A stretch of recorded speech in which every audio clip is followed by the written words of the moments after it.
What's up, Flannelverse? Welcome to Best Ball Whenever. I'm your host, Neil Orford. You can find me on Twitter at PlayerQDFS, and I am here with EZ, who you might know from the EZ Sheets. You also might know him just from paying attention to the top of the Best Ball Mania leaderboard last year. EZ had one of the highest advance rates of anybody in the entire contest, advanced 57 out of his 150 teams. That is insane advance rate. We'll look over some of his players. But first, EZ, how are you doing tonight? I'm good, man. Thanks for having me. It's fun to get in the streets on a Monday night. Good way to start off the week. Yeah, I won't waste any time here. I'll show people some of your top exposures from last year when you absolutely crushed the BBM streets. Derrick Henry, now I'm having trouble even remembering, but I don't think of Derrick Henry as having that great of a year last year. I feel like he was a little bit of a letdown. Is that? Am I misremembering? No, you're not. That was funny enough. Like I advanced a whole bunch of teams, but if you look at my top exposures list, there's like a whole bunch of busts and a whole bunch of mediocre and like maybe a handful of good plays. I played super exploitatively last year. Just kind of took my stances, took my guys, went all in. My good teams were good, my bad teams were bad type of thing. Derrick Henry was one of my stances. I like that he played the Texans twice. Perhaps backed into, a lot of CJ Stroud, Nico Collins type things as a result. But like I didn't have like any Kyron, didn't have any Puka, didn't have Tank Dell, didn't have Laporta. I think it was just roster construction stuff and stacking, which, I'm really big on, a lot of the research out there and stuff that I've done as well, where stacking is great for the playoffs, but it's also great for elevating teams to be top two in your leagues. Going back to like MFL days, I don't know if you played. I didn't play NFL 10s. Yeah. But like, I've been stacking since then. It's just like if my second round pick is the correct pick, his quarterback is likely to catapult you. So that's how you kind of elevate to the top twos. I flamed out in week 16, but yeah. I've always made that point of like, we think of stacking as being like, yes, it's best obviously for like week 17, you're going to go off of you have stacks, but also like you said, like it also does help during the regular season. I was just refreshing myself on Leone's Best Ball Manifesto from a couple of years ago. And there was some research out there that I think Ben Dominguez had done that suggested that like stacking it actually hurt you unless you took one of the top 5 quarterbacks, which in terms of ADP, which I found sort of fascinating.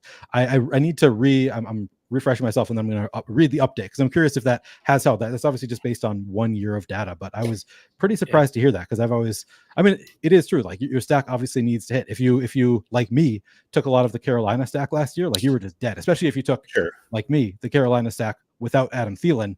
Didn't really help having a stack in that case that hurt you more than it helped you. But it is interesting. Yeah, definitely intuitively to me, like it seems like it should help if you're drafting good players, stacking good teams, like you're just gonna have better advance rates. But I gotta say, this is pretty impressive. I think it's more impressive that like your top exposure players didn't really hit and you still advanced this number of teams. I assumed I was going to look and be like, okay, he had 50% Raheem Mostert, 45% Kyron Williams. And it's like, no, this is pretty impressive. Wilson, Rashad Penny, Elijah Mitchell never really did anything. Daniel Jones.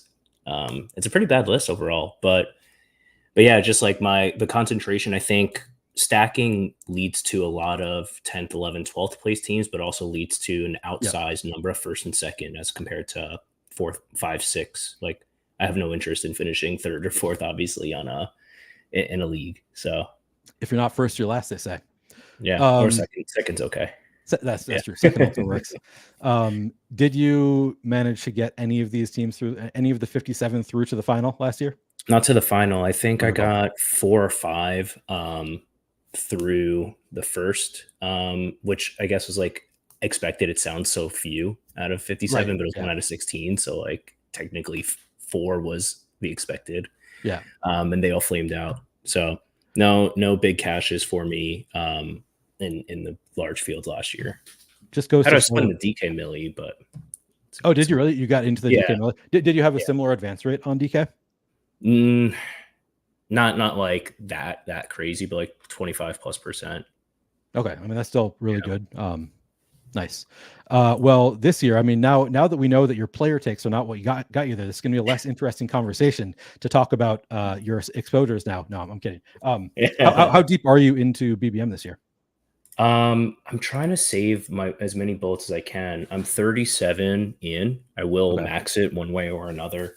Um, but yeah, I remember like I don't want to overreact to a lot of the conversation is like who's this year's Puka, who's this year's Kyron. Yeah. But my belief is I'm more of a informational advantage drafter than I am um, caring so much about CLV.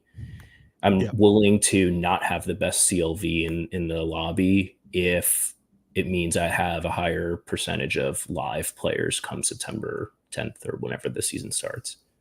Yeah, and I mean that's one of the things that the manifesto showed, and it's pretty intuitive. But like Leone showed, like if you have 18 players live in the final, like your odds of Oh winning yeah, are just so much better. And like yeah, if you have players dead coming in September, that obviously, if you have 16 live, like the first week of the season, like your team is just fighting an uphill battle right away. So that makes sense. I would probably be doing the same thing if not for doing content. I would save all my stuff because I yeah, definitely found I had a better advance rate, better success overall with teams that I drafted later in the year. So I'm with you. Definitely an yeah, informational advantage player. Also, I'm not really trying to push edges early because there are people who are just on NFL all year that are just going to have somewhat better information than most of us. So I'd rather just get as much information from the teams as possible.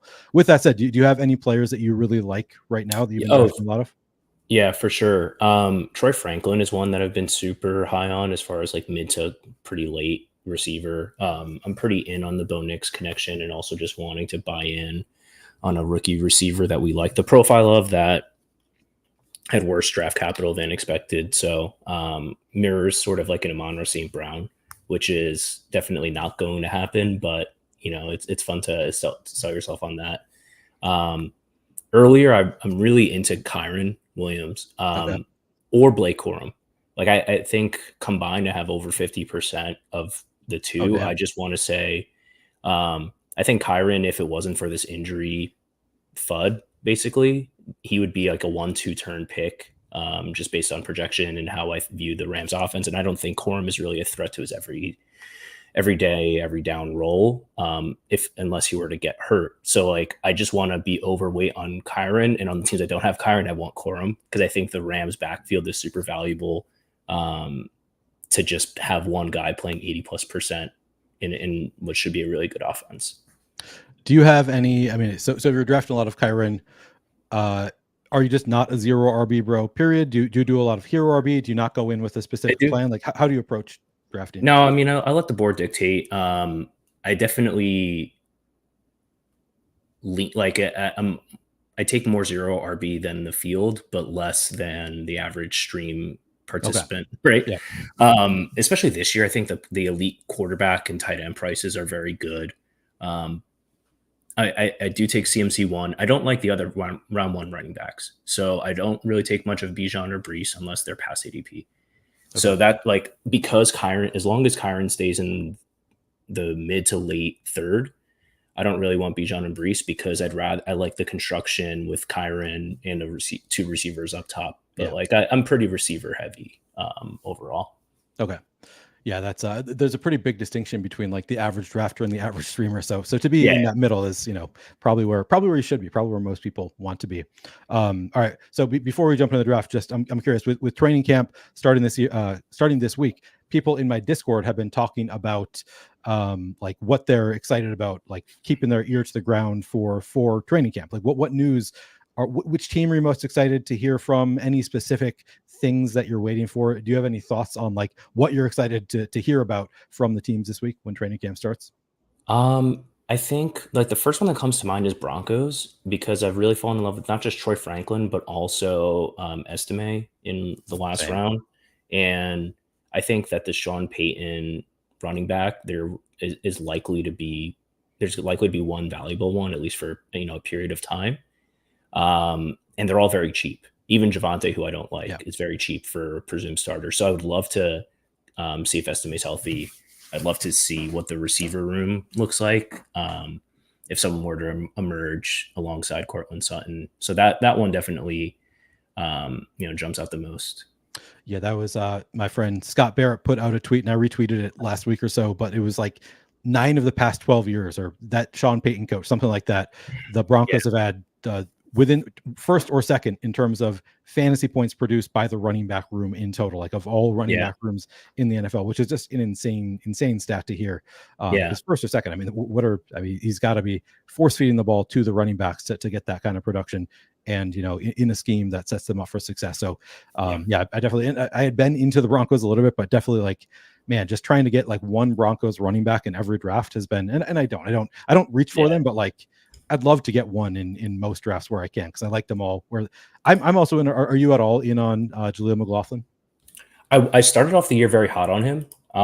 I've cooled because I like him more on DraftKings than on Underdog. I think I bought him and then his ADP went up 1 or 2 rounds, and I'm just kind of cooling off. I don't think that the full season ceiling is there. Like, he's pretty small, right?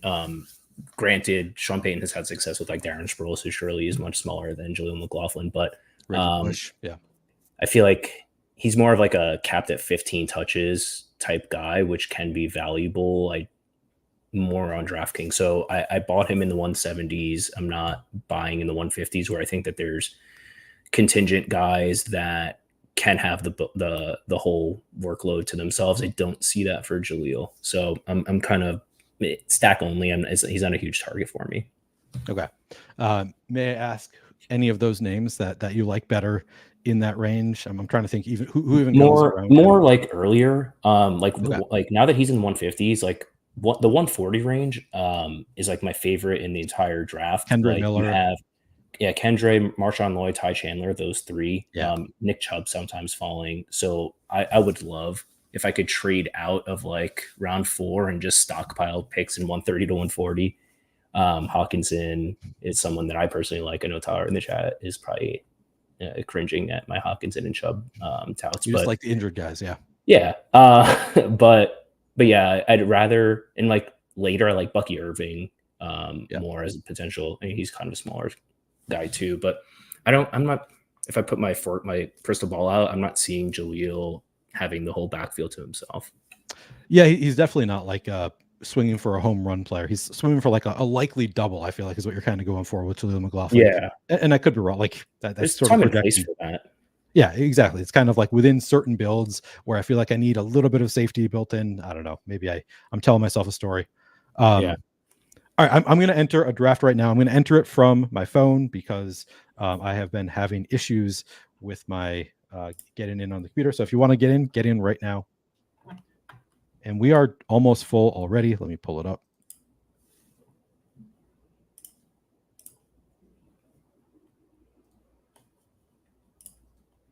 We get the 101. So I'll let you make the pick. Within reason. Are you a CD guy? Because I think I just want as much McCaffrey as like the gods will allow me to have personally. Oh, you want McCaffrey over? I mean, I usually go unless you think that this is like a burial room. I am a big McCaffrey guy. 101. I don't recognize many names in this room. Yeah. So yeah, let's do it. Let's do McCaffrey. No, I think I go McCaffrey 3 out of 4 drafts with the 101. Maybe probably even more than that. Probably 5 out of 6, something like that. Yeah. And I think, like, I've tried to do like some fake sim adjacent stuff of like, or just think about what's the probability that McCaffrey versus Lamb is the correct pick. Like maybe it's only 60-40 or 70-30, like at absolute best, but I still want McCaffrey every time because you don't really have access to him at 2 that often. Yeah. I feel like it's moved a little bit. I guess I know. Like if you look at like the ADP charts, his like ADP has moved from 1.1 to 1.3 or something. Like not that often, but here and there you can get him at the 1.2, 1.3, etc. Does Easy stack Franklin with? Oh, I see what's going on here. Yes. Any which way. He's getting you back here. No, it's from John Jackson. It's a D's nuts joke. Yeah. What's up, John? All right. Yeah, I don't think I know. Wait, Jake said that he is in the 2-hole. Jake goes CD Lamb from the 2-hole. Did not play last year. So new player here. Good to see you in here, Jake Corby. Yeah, That's I'm new cool. Got here, but at the 102. two new people. Did you see? I know we're obviously on Underdog, but did you see what was going on in DraftKings best ball today this That they're like afternoon? giving away tickets or something. Well, there was that. Like they're running some like decent promos, but they did one of the like there's a 10K entry contest. 10K is a Oh, yeah, yeah, yeah. $19,000. Yeah, and you saw Yep. Big T, a couple other guys like Yep. Awesome McLovin, Bobby Gomes, like a couple guys were So in I that, and hopped then Big into the Cat as well. RPS. Yeah. Okay. I hopped in and was chatting with the RPS guys while they were drafting. But then I was Yeah. hearing in a Discord, I was hearing about the Big Cat stream where he like took Yeah. Josh Allen in like the second round and like Oh yeah. Yak like 2 He was rounds later. Just panicking. like no way. It was a really interesting view inside the mind of a casual person, like Yeah. in their first lobby, but for $10,000. Where it's like panicking. It's like, oh, I don't have a quarterback yet. It's like round 2. It's like boom, Josh Allen's like, oh no, I don't have tight end yet. Boom, like fell out the lineup. So it was really it was like 60,000 people watching. So I wonder if there's a lot of meat left on the best ball bone. I would guess that there is. I would guess that there is at least some. I mean, we know that there's right. Like the season long is so huge that like there has to be meat left on the best ball bone. Man, I feel like I was watching a stream recently, I think. Or maybe it was on a Marco Polo. I don't know. I was listening to somebody who was like, I have a friend who is, I think it was on a stream. I was obsessed. Like, I have a friend who's obsessed with season long. It's all he ever wants to talk about. Might have been an overs that stream. All he ever wants to talk about is his season long teams. And he had never heard of best ball. Like as of last week, had never heard of best ball, which is insane to me. Like how has anybody not heard of best ball at this point? Yeah. So yeah, we're just so early. Yeah, and there's almost like a stigma around it, similar to Top Shot back in the day, in NFTs, where it's like, get this off my time. If you're not doing it, it's like, why is this all over my timeline? Like, what's the catch? Like, why are these guys trying to pull the wool over my eyes? Like, I play fantasy football already. Like, so Did you get into the Top Shot thing?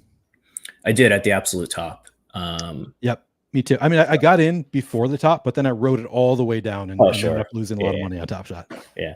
No, yeah, Top Shot wasn't great. I stuck around, obviously, and did, reasonably well on non-Top Shot ventures, which has been great for me. But Top Shot itself was not. So I jumped in. It happened to coincide with like my best streak of DFS. So I was like, like money felt like not real at that time. So I was just jumping into things where I had no idea what I was doing, buying NFTs. I actually bought a Bored Ape for like $1,000 and like made bank on the Bored Apes, but ended up losing a ton of money on NFTs, mostly because of taxes, because I had like one really good year and the next year was equally bad, and you don't get those taxes back. So NFTs were not kind to me overall. Yeah. All right, we are coming up on our turn. So we went running back with our first pick. We might have the opportunity to take HN if we want him. Your guy Kyron there. Plenty of different options for us here. I would love to. Oh man, I feel like this is a receiver like heaven right now. If the 2-hole is nice, kind to us. Well, Jake is in chat, so don't say it. Oh, did you want Devontae Adams, or do you want somebody else? But I really he's like gone. Evans as well. Yeah. Yeah. Let's go Evans. Who else do you want to go here? I'm trying to think, like, correlation wise, there's not really a whole lot going on. No. Unless we reach for Laporta, but I don't think I really want to. Yeah. I'm open. Do you like Neighbors here? I like Neighbors. Yeah. Neighbors, the second most of these receivers. Are you a bye week bro? No. All right. I'm a bye week bro, but you had the better advance rate than me, even ignoring bye weeks. So we'll go with your strategy. I've done a lot of thinking about it, but not while I'm drafting. Meaning, like, I've tested out different. Well, there's a lot of data around advanced margins of like average second place versus third place, and like how many points per week are you actually trying to solve for in that buy. I don't take 2 quarterbacks on buy, or rather, I won't intentionally leave myself with just the 2 bye week quarterbacks. Yeah, but anything else goes for me.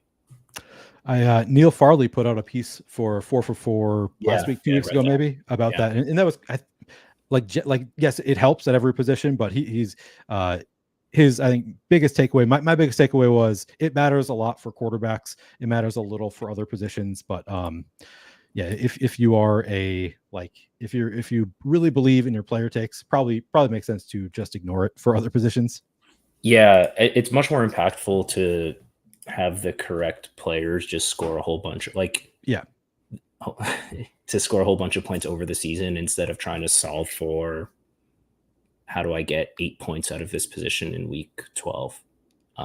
Is the way that I kind of look at it. Especially like tight end is one where I think there's a real good argument to just totally ignoring overlapping buys because median weekly score for the tight end you draft in round 18 is legitimately like 4 points. You know, like if you're gonna try and put on your like I don't know who's a tight end in round 18, like Daniel Bell. No, he doesn't actually go there. Like a Hayden Hurst, like what is it like? How confident are you of predicting Hayden Hurst's week 14 points? You know, so it's not something that I'm super concerned about. Yeah, I think that is a reasonable take for sure. Like even if you do take the like you said, it's probably going to cover 4 points. That's what that tight end is Most going to be often, projected for in week yeah. 18. Yeah, I mean if you drafted Trey McBride, like great, then you Sure. project for more. But Yeah, that's again, that just goes back to taking the omega players that are just going to crush. yeah. Well, McBride would be a great example of like you take him not for his 8 points in the bye week, you take him because he crushed all year. Yeah, If you think you have a crusher sitting out there, great, right? I don't think floor pick like cover the buy is my preferred way to attack things. yeah, that is. I call myself I am a very much a bye week bro. But I do think I probably pay too much attention to bye weeks. Like it's something that I'm very aware of that, and it's partially because I don't consider myself like the best with player take. So it's like if these two Yeah, players are back to back in rankings, and I don't really see them as a separate tier, I'll always use it as a tiebreaker. Um, but especially in early rounds for me. But I don't want to do it at the expense of taking the best players. So yeah. happy to sometimes take the Evans neighbors because I probably don't have a lot of it. I've honestly, I don't know if it's a good or bad thing that you're opening me up to this. I've like never once thought about it. To bye weeks. Never once. Interesting. So Yeah. I feel confident in saying that I think you're a week 17 game stack bro, because I Oh, believe big time. I saw Yeah. on, I don't know if you posted a chart or if it was I watched one of your videos or something, Yeah. but I saw that you gave like a 6% boost to the bring back on Yeah. the quarterback stack. Is that Yeah. based on like did you run sims for that? Is that something you read somewhere, like, or is that just a So number that's kind of just your feel? no, no, no. I've done an combination of analysis. There's a study out there that looked at season long correlations between teammates, Yep. which is important for advancing essentially.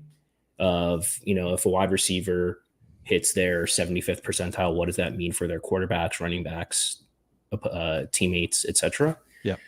So I kind of used that, and then I also looked at the last I want to say 5 years of data myself for teammates and for opponents in single games. So not sims, but just looking at 50 to 75th percentile games for players and how their teammates and opponents by position kind of reacted with one another. So, um, Lamar plus Mark Andrews. If Lamar has a good game, Mark Andrews' probability of having a good game goes up something like 20%. I'm making up the number, but Yeah. and sometimes vice versa, sometimes more, sometimes it's less, and then opponents. So that's all. So basically, the thesis of what I do is all grounded in that. All right, we are just about on the clock. Christian Kirk is available here. Do you have any ADP? I take zero Christian Kirk. Zero Christian Kirk even at 48. Zero. All right, who do you like here? If it was me, I would go Mahomes Hollywood. All right, I'm good with that. Let's do it. Yeah, because this room doesn't seem to be punishing the detours a whole lot. True. And I was thinking we'd get Lamar. Lamar was taken I know early that fourth round. would have been nice. Yeah. All right. good start for us. I don't have a ton of Hollywood. I was just listening to Ship Chasing, or I guess ADP Chasing earlier today, Yeah, and sounds like he is one of JJ Zacharysen's like go get him guys. Also, yeah, I know that he's Davis Maddox as well. So yeah, they're convincing me that maybe I need to up my Hollywood just a little bit. yeah. I mean, Hollywood. He's. I just want to be buying all of the Chiefs receivers, and he's the one with the earliest ADP, so I get him. Like I'm not reaching ahead of ADP to move one of them ahead of the other. I just think there's a I really like Pacheco too, but I think that there's the Chiefs kind of signal to us coming off of last year as a priority to reinvest in the vertical passing element of their offense that was not there basically in Yeah. the post Tyreek era. So you go out and you replace Mecole Hardman in MVS with Hollywood Brown with Xavier Worthy. I think is really signaling, an offensive philosophy kind of change back to the future there. So yeah, I think Hollywood, he's played with good quarterbacks, right, in the past, like Lamar and Kyler, but neither of them are, half the passer that Patrick Mahomes is. So I Yeah. think, I just want to be overexposed to him in this offense. Are you also then fading Isaiah Pacheco? No, I'm like super in on Pacheco too. Oh, funny. Okay. Yeah. So it's kind of those might seem opposed. You're just betting on the offense as a whole. Like it's Yeah, just they're reinventing the offense. They're going to score more points than Pacheco I will think probably yeah, I score think more touchdowns. Pacheco. Yeah, I think Pacheco is a totally fine pick in rooms that won't punish you as sort of like a modified anchor RB type of thing in round 4 or 5. This room it didn't necessarily make sense because we already have A, because he went a whole round ahead, Yeah, and B, with McCaffrey, I don't often double tap running back. me neither. We made the bet on McCaffrey just being who he was last year, and doesn't Yeah. make a ton of sense to go too early running backs then. Are you so you? It's not that you have a major take on the pecking order for the Chiefs. It's just that Hollywood goes first, so you get a lot of him as you're trying to get some Chiefs receivers. He's just the first one you take, and then if another comes back to you, you'll take Yeah. the second receiver as well. Yeah. I'm like Worthy's actually in my top like 5 highest drafted because I think versus ADP. Well, actually, I really like Rashi Rice, but I think versus ADP Worthy um, is the one that I'm highest on. Relatively speaking, I'm like pretty much like at ADP on Hollywood. I will take him. With Mahomes, he gets, bumped up considerably. So yeah, I mean, I like them all. If I were to like crystal ball it, like I think it does make some sense that Hollywood is first drafted just because of the suspension risk with Rashi Rice, which I don't care a whole lot about, but it exists. Yeah. And Xavier Worthy, while really exciting, there's an extremely non-zero chance that he's just not a good NFL football player, and certainly, potentially not coming on for them for a little while. So, Right. In these realities, I'm like, jamming it in on Hollywood. Hollywood has, I think, like some kind of outlier path. So like Rashi Rice is suspended for more than True. we think, and Worthy is just like a track star and not a Right. NFL player. So And suddenly he is like the go-to receiver Yeah. outside of Kelsey, obviously, but the other pass catcher on Yeah. the Chiefs. Yeah. Rough Buff asked, what's the number in parentheses next to the drafter's name? That is the number of drafts they did in Ball Mania last year. So we have a lot of newbies in this draft. I'm seeing, I guess we have this 150 drafter Twonky, but we've got KJ White didn't do a single draft. Seymour at 41. Kenny did 3 drafts. A lot of pretty new drafters. 5 for Birdman. Interesting. Do you? I know you do the easy sheets. Yes. I don't know. Do you have any kind of overlay available as well, or is it just? No, I'm not a dev. So, it's an area like I haven't invested the time and resources to it because I don't want to build that out and end up getting banned or anything. And I've just kind of been doing my own small thing. Started off, just for myself and friends, and had good success last year. A lot of people seem to like it. So, broadcast, I'm holding my breath here. I know. What are we doing, Jake? This guy's slow rolling us. There we go. Let's go. All day. Gift. That double is stacked. That's a holy beauty. crap. All right. I won't make the. I'll star him. And then who else do you want to go with here? Do you think? Here's 80. Could you? Yeah. I like Hopkins, unless you wanted to get like Ken Walker, but I mean, we took the detour. This would be, yeah, I like I like Hopkins. Hopkins quite a lot. Yeah. Let's do Worthy and Hopkins. That's a beauty. Was not expecting to get Worthy to come back to us. The rare I was double stack. thinking like there's a chance of Rice maybe like Yeah. 5 to 15% chance, but Worthy, that's nice. Were you like just picking up a million shares of Rice when he was falling into like the 80s?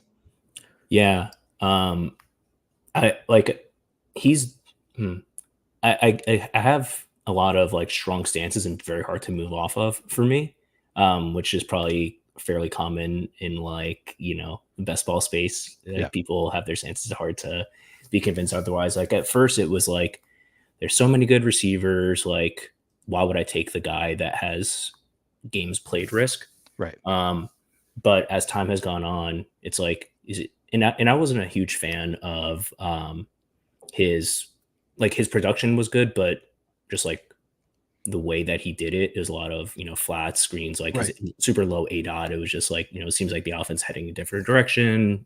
Yeah.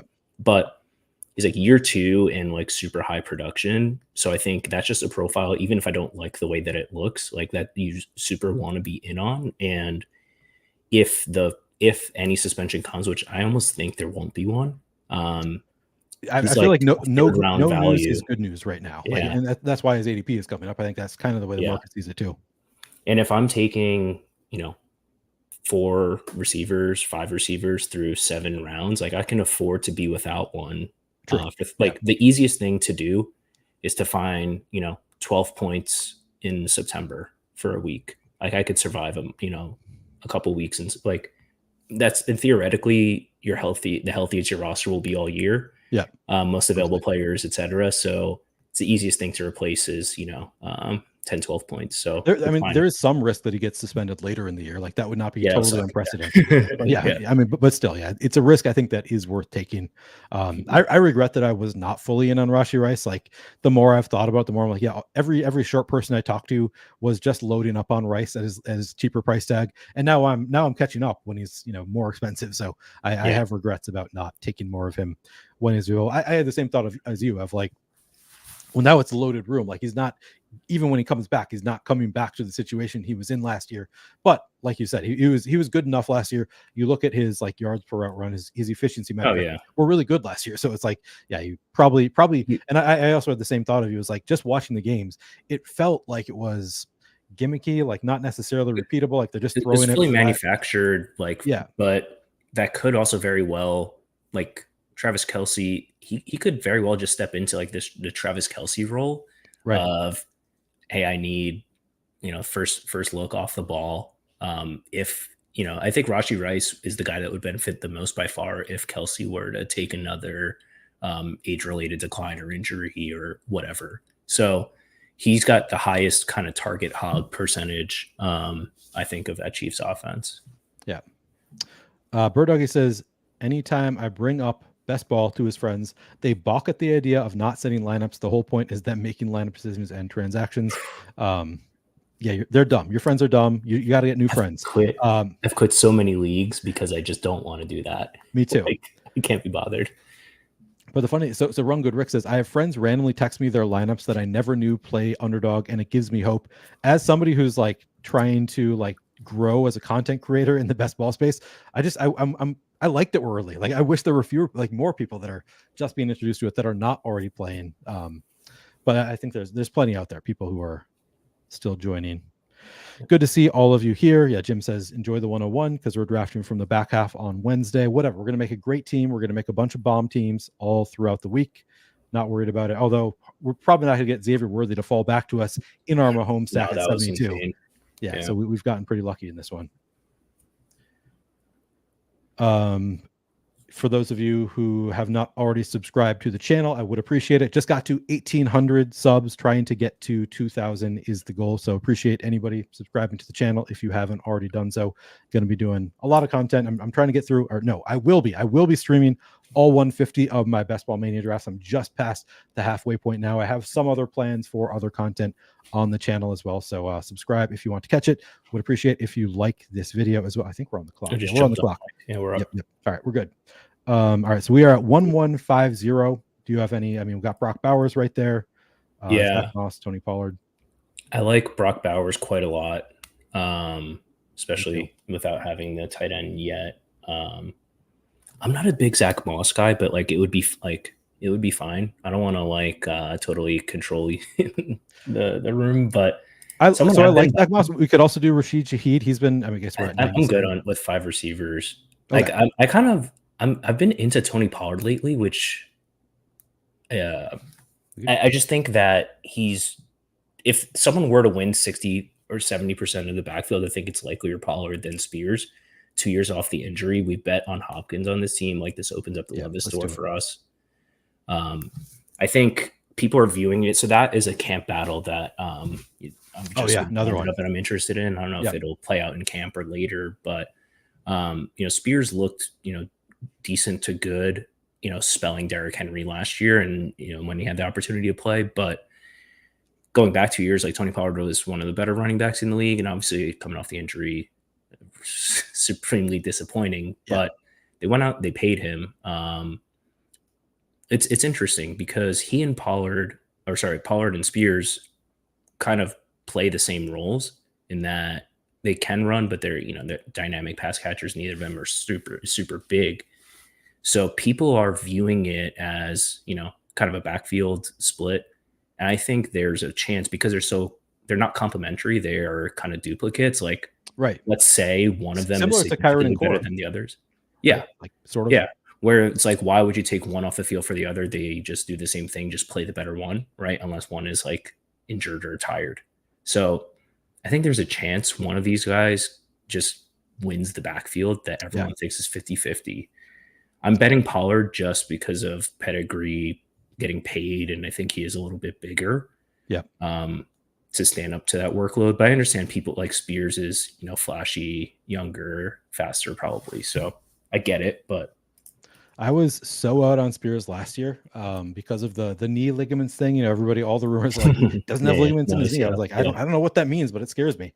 So I like barely drafted him. And then it was like was not a factor. And now I've like basically forgotten it. I'll take him when he falls. I'm with you though. I prefer Pollard. I think he's just the better bet to actually lead the backfield.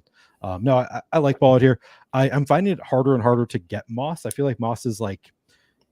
I should check this, but it feels like he's moving up in ADP, whereas Pollard I feel like is always there. So I find myself getting Pollard all the time. Like 100. He's just kind of stable, in that 100 range. Yeah, I don't know, like if Moss has been moving. Yeah. This question from Jewish Grabber. I know EZ is all out on Kirk and all in on Brian Thomas. Where is he at on Gabe?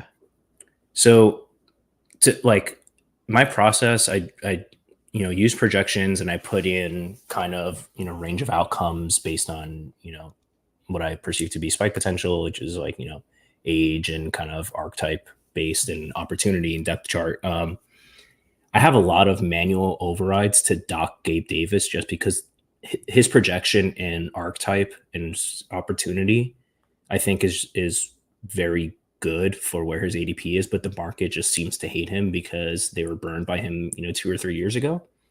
And, people are perceiving Josh Allen to Trevor Lawrence as being a huge downgrade. I don't take much, but I think he's a pretty good buy at ADP. It just in that range, I'm often taking running backs or tight ends.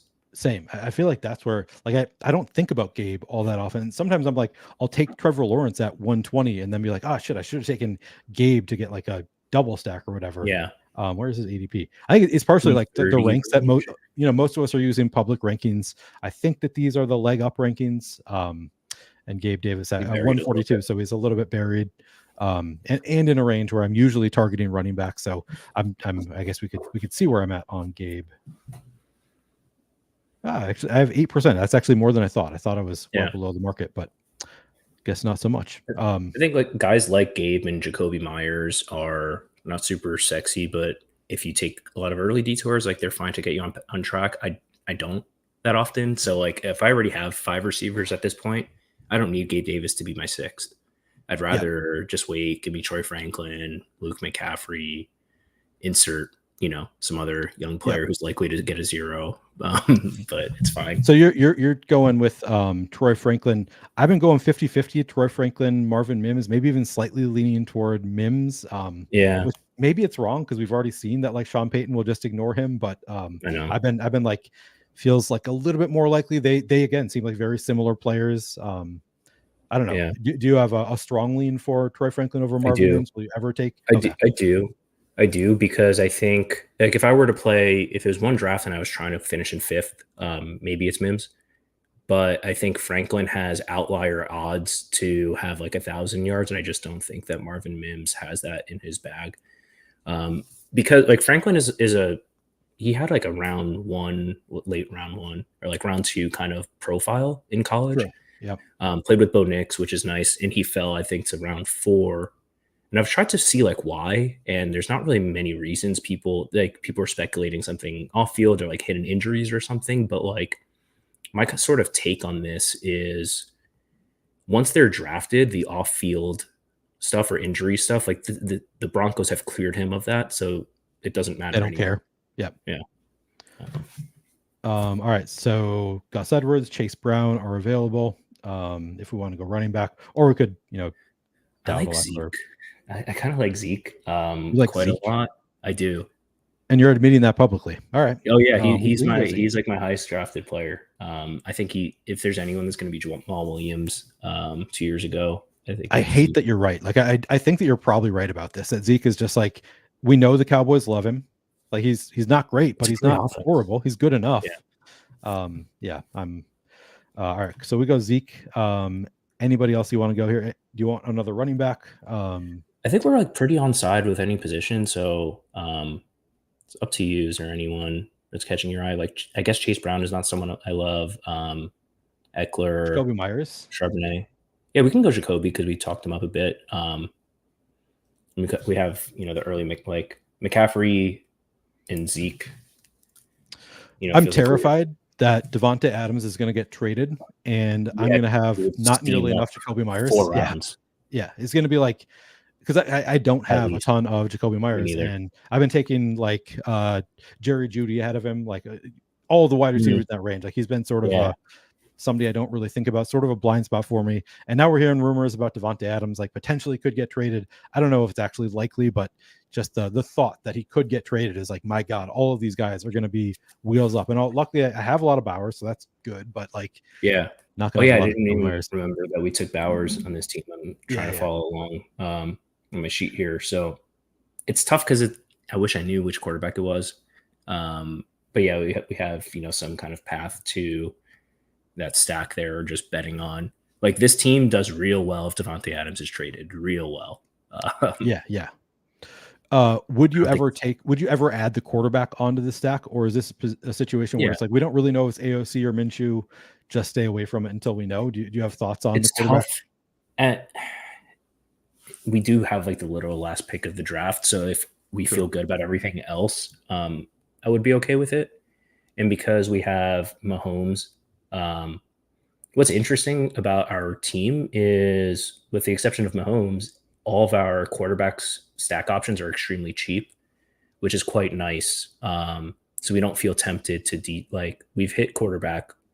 If we're right about the Mahomes bet, you often don't want to be reinvesting in the position early. So like we have a lot of outs to Baker, Daniel Jones, Will Levis are our other quarterbacks. So like I'm okay with Baker and Mahomes and one, or if we just feel good about everything, like an attack on Minshew, I guess, or even AOC. I'm more of a Minshew guy, but it's not necessary. I wouldn't force it.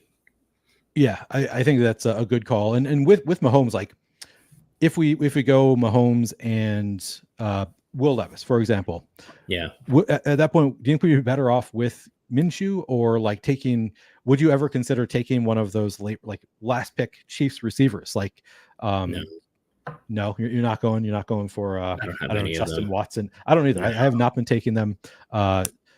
I've been Scott Barrett tried to convince me that Kadarius Toney was a good last round pick, potentially, like just a guy you can take a flyer on. Especially because we already have the double stack here. Good It's not point. that I Yeah, think that's a good. it's not that I Yeah, would say triple stacks are bad. And like if you were to sim this 10,000 times, like perhaps it's actually good to have a 1% own guy who's like his real odds might be 2% to matter. He's 1% own. Like, hey, you have 100% leverage on what's optimal. Um, I think realistically, you're just better off cutting the tail on those and say, hey, I'm just not going to get to it and just hoping this sim, it's just not going to matter. yeah. We can start thinking about this is the range that we talked about being This is kind of my a good favorite range for running backs. Yeah. And even Um, like tight ends, if you yeah, don't get the elites. yep. And we didn't. We got. I mean, we got Bowers, which I love Bowers, but Yeah. yeah, we can totally take another tight end in this range. Probably no quarterbacks. Yeah, I don't see any quarterback stacks that we would want yet. No, I mean, our earliest quarterback teammate is Baker. His ADP, funny enough, is 169, and we pick 169th Yeah, in, perfect. 10 minutes from now. So we can circle back to that. Yeah, Marshawn Lloyd CEH. goes. Your guy Chubb goes. Did you enjoy the video of Chubb lifting weights Yeah. today? Was that Yeah, he's a baller. He's a baller. Allegedly, you don't need your ACL to squat 540 right? pounds. You could have fooled me, but I understand. Yeah, I'm not a doctor. It just looks cool. it does look cool. All right, Is we Hawkinson gone? I just can't tell by probably the not. No, he's not gone. He is yeah, but there. a little buried. Um. I'll star him Oh up, yeah, we and picked then twice. Yeah. yeah, we have Ty Chandler here, Kendra Miller, Austin Oh, Eckler. Polk has been coming up, but we have 6 receivers. I feel good. Eckler is a nice faller here and someone that I actually kind of like. All right, let's put Eckler in there. Yeah. Did Fryermuth go? Yeah, Yeah. Fryermuth went. All right. Would have been a nice game stack for us if he had not, but whatever. We Eckler. could go Hawkinson. We could go. Do you want to go Jalen Polk? Ty Chandler? For me, it would be between Hawk and Chandler. I think Hawk gives us like, for Bowers week 10 by, I assume Hawk will be back by then. And I think it's hard to get Yeah, upside at tight end true. at this stage in the draft. Also, perhaps this is like, the IQ barbell curve, and this might be like the absolute middle. Yeah, 100%. This is the middle. It's like, hey, Jordan Addison, if he gets suspended, God forbid, like towards the end of the season, TJ Hawkinson is walking into a room with Justin Jefferson and Brandon Powell as the two receivers, and like we've seen what Hawkinson has done. So it might be the smart end. I'm not sure. I've been getting more and more into Hawkinson. I feel like I had like pre-existing biases against Hawkinson and Chubb from when I was drafting pre-draft, because both of those guys were going like around pick 100. So I was just like, oh yeah, I'm not drafting Nick Chubb, I'm not drafting TJ Hawkinson. And now I'm like, I'm suddenly realizing, what am I doing? Like where these guys are going now? Like the upside is so massive compared to other players in this range, that I'm back in now on Hawkinson. Chubb to a lesser extent. Like I'm still a little bit concerned about it, but still, like, the upside is just huge there. So yeah, I'm finally adjusting back to like, okay, get rid of those biases. Like just look at the ADP, think of the situation, and they're actually good picks now. Yeah, I mean, I've only played Ball Mania the last 2 years, but I've drafted Nick Chubb twice in those 2 years. So it's not like I'm predisposed to like loving Nick Chubb at any cost. In fact, like historically, I don't like Nick Chubb. I respect him like as a football player. Yeah, I never really liked him as a fantasy asset at his cost. But I think that with just the ecosystem of running backs, like split backfields and things like that, and Chubb has always kind of been sort of semi-split guy. But like if you're trying to get 15, 20 plus points at pick 140, I think that's a fine bet if you can structure it. If you can survive without him for a month or however long it is. Not a great RB2, but like if you can get him as your RB4 or 5, like suddenly it's looking pretty good on teams. Yeah, and like especially on like anchor running back teams where you're saying, hey, I've invested early in McCaffrey or Bijan or even Kyron. Like out of 17 weeks, like this guy's going to be my RB1 in 12. maybe even 14. Right. So now I only have to fill one running back spot, and I'm taking 4 or 5 guys. Like, why wouldn't Nick Chubb fit into that equation? Yeah, pretty nicely. no, definitely makes some sense. Unless you are of the belief like Tyler, who's like, I don't think he's coming back at all this year. Like, you can never take him. Like, if you believe that, then sure, yeah, you shouldn't be taking him. But I think it's more likely than not that he does come back at some point this year. So I'm a little bit. I'm getting more into it with both Chubb and Hawkinson, just for the, like you said, we've seen the upside in those players. So let's make a bet on what we've already seen. Good to see several of you here. Good morning. Good morning. Hello. Hodge in the chat. This is I prefer watching Hodge weightlift over Nick Chubb personally. More of a just he's Hodge man, is jacked. Yeah, Hodge is impressive.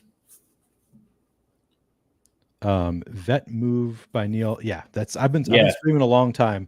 Yeah, I'm getting used to it. I've done. I saw that comment and it made me laugh because I've done some with Davis, and Davis is obviously great. I love Davis, but sometimes like we pick on the turn. I got so mad at him once that he just like sprinted to the podium to take someone. It's like, well, now we only have instead of 60 seconds, instead of like 59 seconds, we have 29 seconds, and I spent like 20 of them like yelling at him. Yeah. So yeah, that was definitely a veteran move. I like this.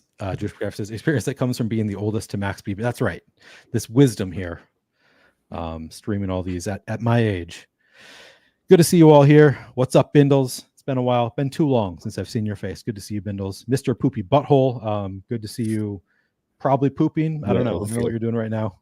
One of my draft streams is named after Mr. Poopy Butthole, because we did a draft with him, and I just kept like I thought it was so funny that his name is Mr. I've gotten used to it now. I've seen it several times, but just the first time I saw it on a stream, I was like, "Who named themselves Mr. Poopy Butthole?" All right, we are coming up on our pick 168, 169.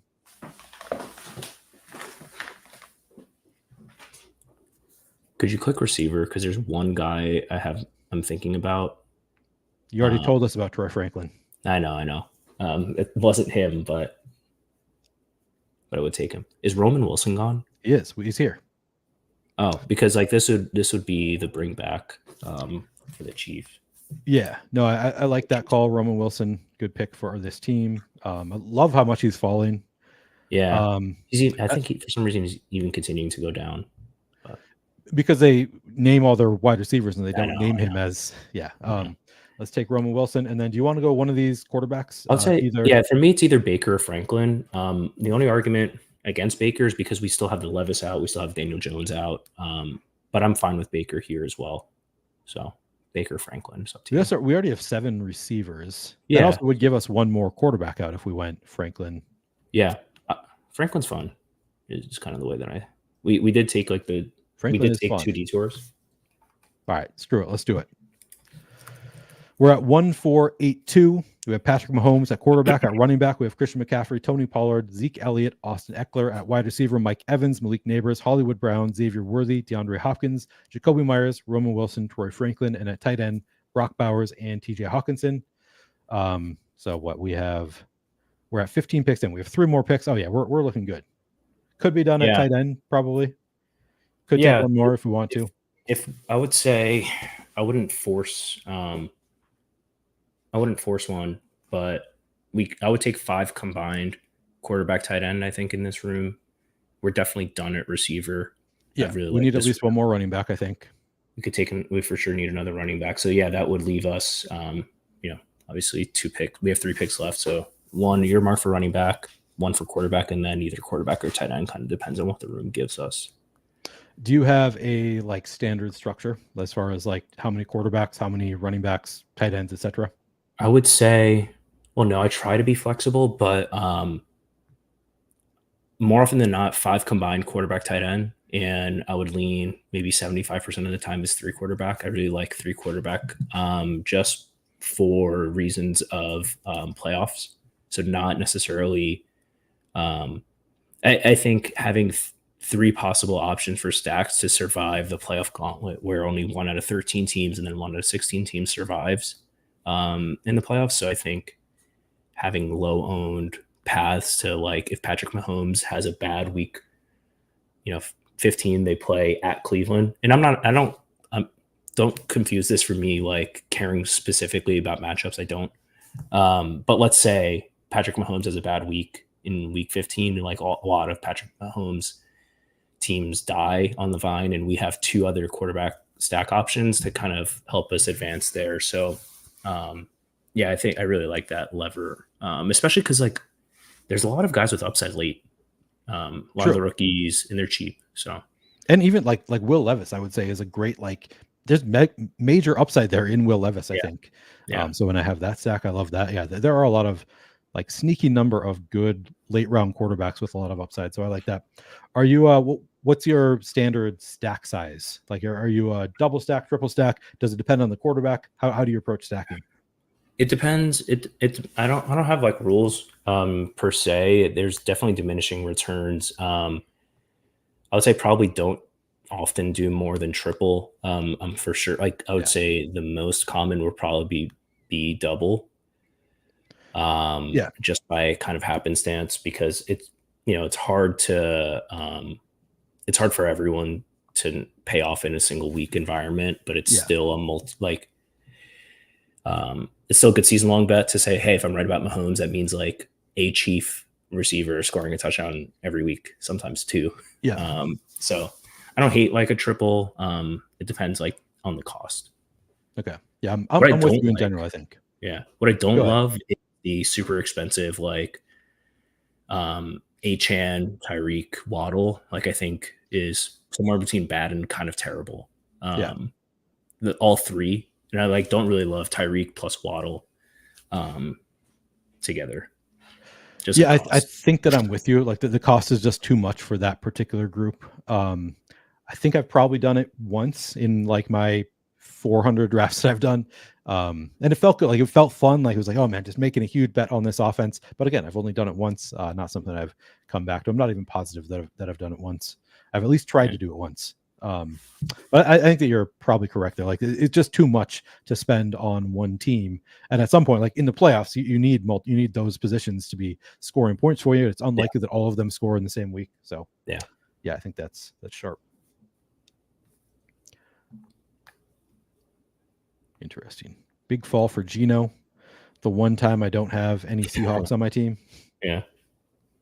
Funny how that works. Yeah.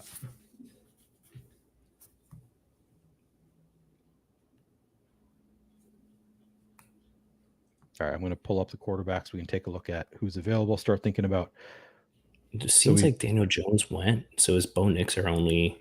Daniel Jones did not go. This is okay. I have it sorted by the rankings. All right. Do we want to go Jones? I think I would.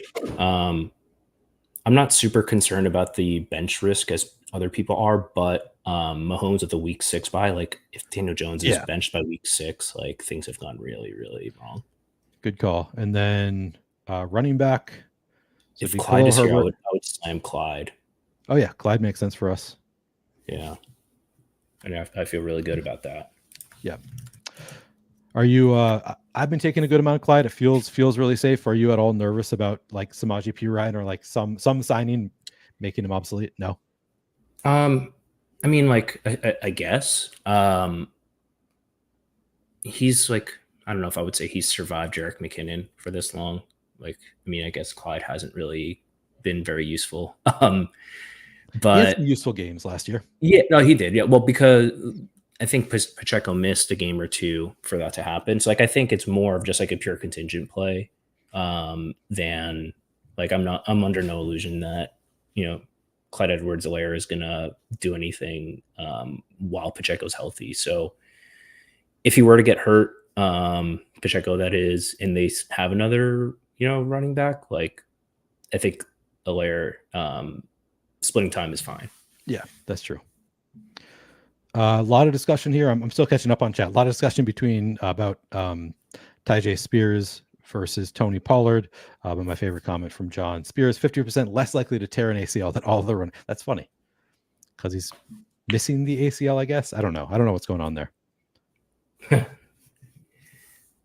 Good. We got your guy Bonesaw. Took Franklin. Wait, what were we talking about here? That's such a good take. Probably something I said. I'm assuming. Mm-hmm. Minshew Mania. I think I've been drafting more AOC than Minshew. Early on, I was like Minshew.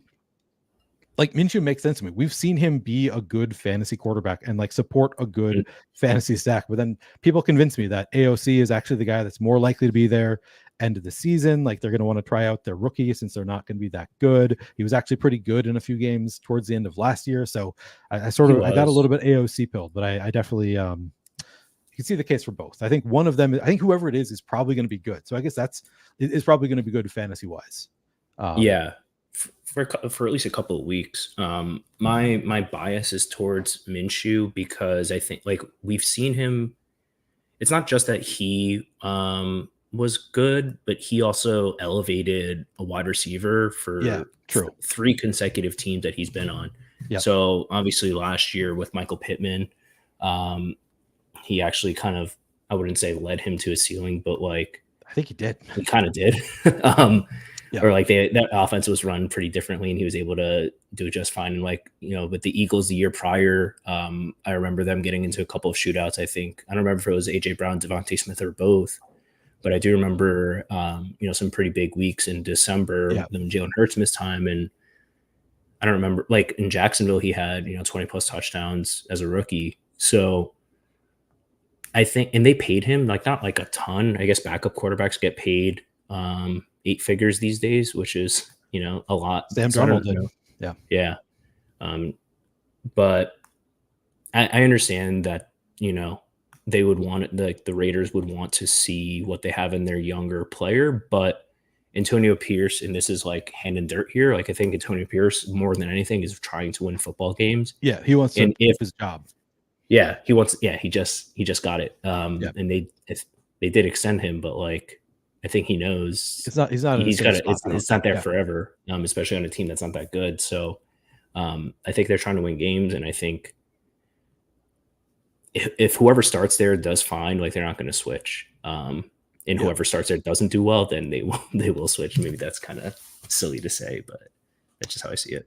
I mean, but that's not necessarily true for all teams. So I think it is worth saying. Yeah. Like I think Will Levis would have to be like really, really bad to lose his job. Whereas like the Raiders quarterback don't need to be that bad. They just need to not win. They're going to lose their job. So yeah, I think it's worth saying. All right, 3 picks until our pick. This is kind of like a pretty luxury, like it really is. Like quarterback or tight end here. Like I do like Bo Nix upside. I don't know. Do we have any concern with Bowers being a rookie and TJ Hawkinson? Yeah, that's like the first half of the year. I know, but then my mind is like trying to go Theo Johnson to stack, and it's not like what you're getting early. You're not loving production. It? There, Mayer doesn't make sense. Kraft is hurt. Like, makes me want to throw up. But like, Ertz in theory fits like timing wise this team. Yeah. We do have Bo Nix here, so we could just go quarterback. I guess we have several quarterback options if we wanted to go with Pittsburgh. Yeah, and Ertz, and we do have Eckler as well. So if we just want to make like a little mini bet on Washington, and we feel pretty good about quarterback. Yeah, I mean, we have Patrick Mahomes, Daniel Jones. Sure, let's do it. I think this might be my first share of Zach Ertz. Yeah, probably same here. It's not a super sexy button, but I think like this team is pretty insane. But prior to that, so this was sort of like our self-imposed handicap on. That's true. This team is too good. Keeping ourselves from being too good. You got to. All right. So we end up with Patrick Mahomes and Daniel Jones at quarterback. At running back, Christian McCaffrey, Tony Pollard, Zeke Elliott, Austin Eckler, CEH. At wide receiver, Mike Evans, Malik Neighbors, Hollywood Brown, Xavier Worthy, DeAndre Hopkins, Jacoby Myers, Roman Wilson, Troy Franklin, and at tight end, Brock Bowers, TJ Hawkinson, and Zach Ertz. We got a good mix of, I'd say, dusty players and fun rookies.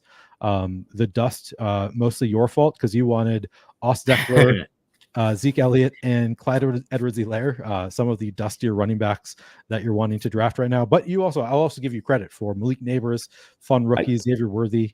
It's a pretty younger team, I think. I think it like uniquely, this is my mid IQ brain. I think uniquely it is a plus EV move to be the guy who's drafting rookie, like young receivers are not often appearing on rosters with Ezekiel Elliott and with Austin Eckler. Yeah. So if for some God God forbid, like Ezekiel Elliott or Eckler are still fine. The team, like you're going to show up with Roman Wilson, and your opponent is going to show up with Chase Claypool or like Adam Thielen or whatever. Like the correlation of the drafter who takes Eckler and Ezekiel Elliott is not showing up with Malik Neighbors. It would be funny to look like at the roster combinatronics like after all the drafts to see if that is, because instinctively I feel the same way. Like it's going to be the people who draft Zeke are going to be the same people who took Saquon Barkley or like a bunch of like early took running backs in the second, third round. They're not taking Malik Neighbors, the rookie receiver, but who knows if that is actually the case. It feels correct to me, but who knows? We'll have to see the combinatorial ownership later on. All right, now I'm going to catch up on chat because I have not been catching up very well here. So I'll just really quickly say hello to everybody, see if we have any questions, anything like that. Cowboys will likely do what the Eagles did in the second half last year, like fall apart, you mean? Or I shouldn't be trying to answer or like get into the conversation from 20 minutes ago. Thank you, D. Owens. Yeah, this is a good team, I think. What do you think of? Do you agree with this, Luke Musgrave? Do you like Luke Musgrave at cost? Not into it. I don't like. I understand the idea. I think if Tucker Kraft if Tucker Kraft is less injured than people think, you're looking at a tight end timeshare on a team that has 4 to 6 like really decent or to good receivers as well. So it's like, even if like the Packers are a good offense, I think there's a decent chance that nobody meaningfully like is the guy you need type. So I don't love tight end timeshares. So they were both rookies last year. I think Musgrave went a bit before Kraft, but they kind of ping ponged. Like Musgrave started ahead, then I think he got hurt and Kraft got hurt. Was ahead, and then Kraft got hurt. So I think Kraft did sort of hold on to a role more than we thought he would, like in the playoffs, before he got hurt, which is definitely a concern. I think I draft some Musgrave mostly when I have Vikings and Packers already in my lineup. I'm trying for sure. For sure. But that's the only time you do. And you tell yourself the story of like, okay, Kraft is going to miss time. If Luke Musgrave is just good, he'll hold on to the job. Like the coach will just like let him keep running with it if the Packers are doing well. But who knows? Who knows if that is the case or if they just like they saw enough from Kraft that they want him. But that's the story I tell myself when I take him. But I'm not making any kind of huge bet on Musgrave. Good to see you, Nez. Jewish McCaffrey asked thoughts on ever going week 17 bring back with naked quarterback. So Carr for the Las Vegas pieces, for example, or still solidly negative EV to do so. No, I think I would never do that, especially with a pocket passer. Because if for some reason, like especially in week 17, where you're saying like the thesis behind week 17 is trying to finish top 10 or something and saying, hey, Derek Carr was scoring 25 points. And if he does, like a Saint receiver, if not multiple, is going to be scoring 20 plus. And there's going to be teams like there will be a team with Carr that has the receiver that scores the points and you don't. I think it's too steep. You're like now betting on someone else. That I gave. Yeah, exactly. I've answered that exact question here before, and that's exactly what I thought. It's like it feels actually like worse to have the bring back without any receivers because for that exact reason of like if he's doing that well, if the game is going off, like you're losing to somebody else who actually has the full team stack. So with you on that. Chubb is the I want to win first type of pick. Or last. Or last, or you want to win last.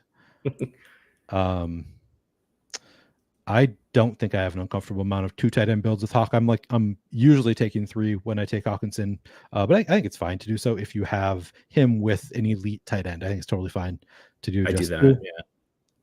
What up, Green Checkmark? Good to see you again.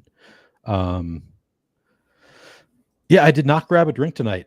John says, feel like you guys are pretty sober tonight. I feel like I've seen you drinking a beer, Easy. So one of us is drinking at least. I'm usually drinking on my evening streams. I was not a beer. Yeah, this is a sober stream. The rare evening sober stream for me. I'm commuting tomorrow, so I gotta make sure I'm waking up feeling okay enough to tackle the day. I'm trying to get back into like working out a little bit, and so far I've been working out and see. not giving up the drinking and not losing weight quickly. So now I'm trying to double down on like, okay, give up the drinking and work out, see if I can lose weight. Yeah. Some I'll probably drink on Wednesday. It's probably not going to be like an every night thing for me, but For sure. we'll see. Jim says, pretty funny how Roman Wilson is falling while hiding, whereas Vidal hasn't. That is true. Like Kimani Vidal. Are you a Kimani Vidal guy? No. I've just been buying the cheapest. Well, actually, I'm acknowledging that someone on the Chargers is likely to have a decent to good year. I just have no idea who it is, and I'd rather pay more later when I have more information, or just take the cheapest guy. Like, I don't know. Like, I'm not super in love with taking Dobbins, but if he's the cheapest and he goes past ADP, like maybe I'll take him. But Fidel, I think he's like got drafted super late. He's not, very big. Yeah. Like I don't draft. I feel like he's like likely to score 0 than to like break the game. It's too early. Yeah, it's like pick 150 is very high for like a pretty real 0 risk without improvement. Like he's around after Chubb, who like also has 0 risk, but like you kind of feel good that if he plays, he's gonna be good. But Vidal, you have no assurances of that. So I think I'd rather bet on like just pure contingent backs. Yeah. Easy. If you want to stick around, I will enter another draft right now. Otherwise, I will sauce people's teams. What do you think? Are you up for doing another draft? If you'll have me, I'll do. If you'll have me, I'll do another. But I feel like I kind of twisted your arm on some of those, so I can. Easy. That's how it goes on my streams. I generally let people. Okay, fair. I just entered, by the way, and it already filled. So apologies if. We got the 101 back to back. We got another 101. Oh man. I entered that too quickly. Apologies, guys. I just assumed that we would have some time and I'd be able to tell you to get in. I think Jake C. I think this is. Oh no, sorry. I'm still in the old draft. Hang on one sec. But that's pretty nuts. I'm glad that I entered when I did because we got back-to-back picks, back-to-back 101s. Yeah. Do you like drafting from the 101? What's your preferred spot? I for sure like the top 5 or 6 picks, or 8 or 9. I don't mind the 101 at all, especially in rooms where I can get receivers that I feel good about at the turn. Like in an overset room, like I wouldn't feel as good. Yeah. But I don't mind like a 7 or 8 because I like Kyron. But would you go Lamb here to split it up, or would you just keep hammering the McCaffrey? I'm fine with just going McCaffrey again and getting different later. But if you want to go CD, I mean, it'd be a completely different type of build potentially. It could be like I would go McCaffrey because just let this be like a testament to like you could take the same player, especially first, and still build like super different teams. Just what the room kind of gives you. Yep. We just don't go Evans neighbors at the next turn. We're setting ourselves up on a different kind of path. I like that. Judas McCaffrey, Neil says, Neil, the sprint is at 11 to 12. Just saying that is, I believe he just goes to every Discord he's in and tells them how many are in the sprint, like daily, maybe twice daily. I don't know. But we appreciate the engagement from Jewish McCaffrey. Yeah, James, he's a legend. Jewish McCaffrey says mixing Lamb at 101 or always CMC. Some of us are more loyal to the McCaffreys than Jewish McCaffrey is. Some of us are just like, we're going to stick to Christian McCaffrey, whereas Jewish McCaffrey calls himself, uses the name, and then doesn't take him 101. But for me, I actually do split it up. Easy. Did you say you're always CMC 101? Yeah. Unless the ADP for some reason flips. I just would rather show up with 8 to 12% CMC. I think the reason why CMC is still my one, and I understand the structural reasons for why you'd want to be over indexed to the receivers. I think McCaffrey's odds of being the RB1 are not exponentially, but like measurably higher than choosing the correct wide receiver of being the wide receiver 1. And I like Lamb. Lamb is the best bet.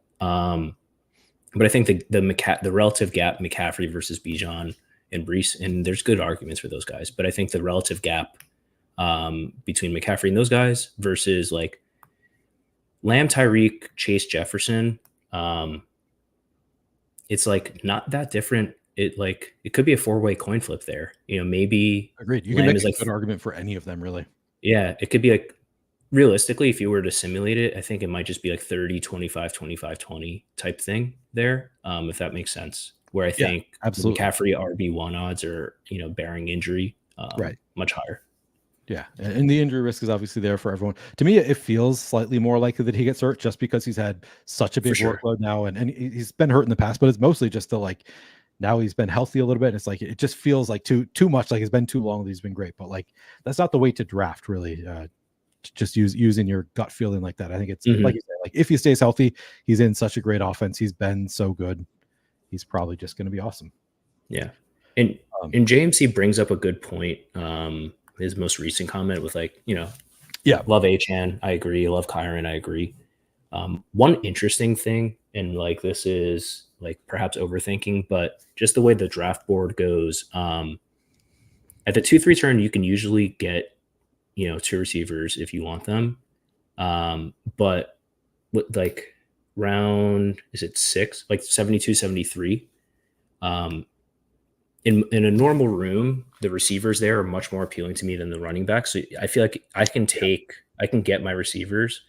Whereas at like the tail end, picking 12, 80, like the 85th pick is a lot of bad. running backs in that. Jameson It's Williams, really bad. yeah.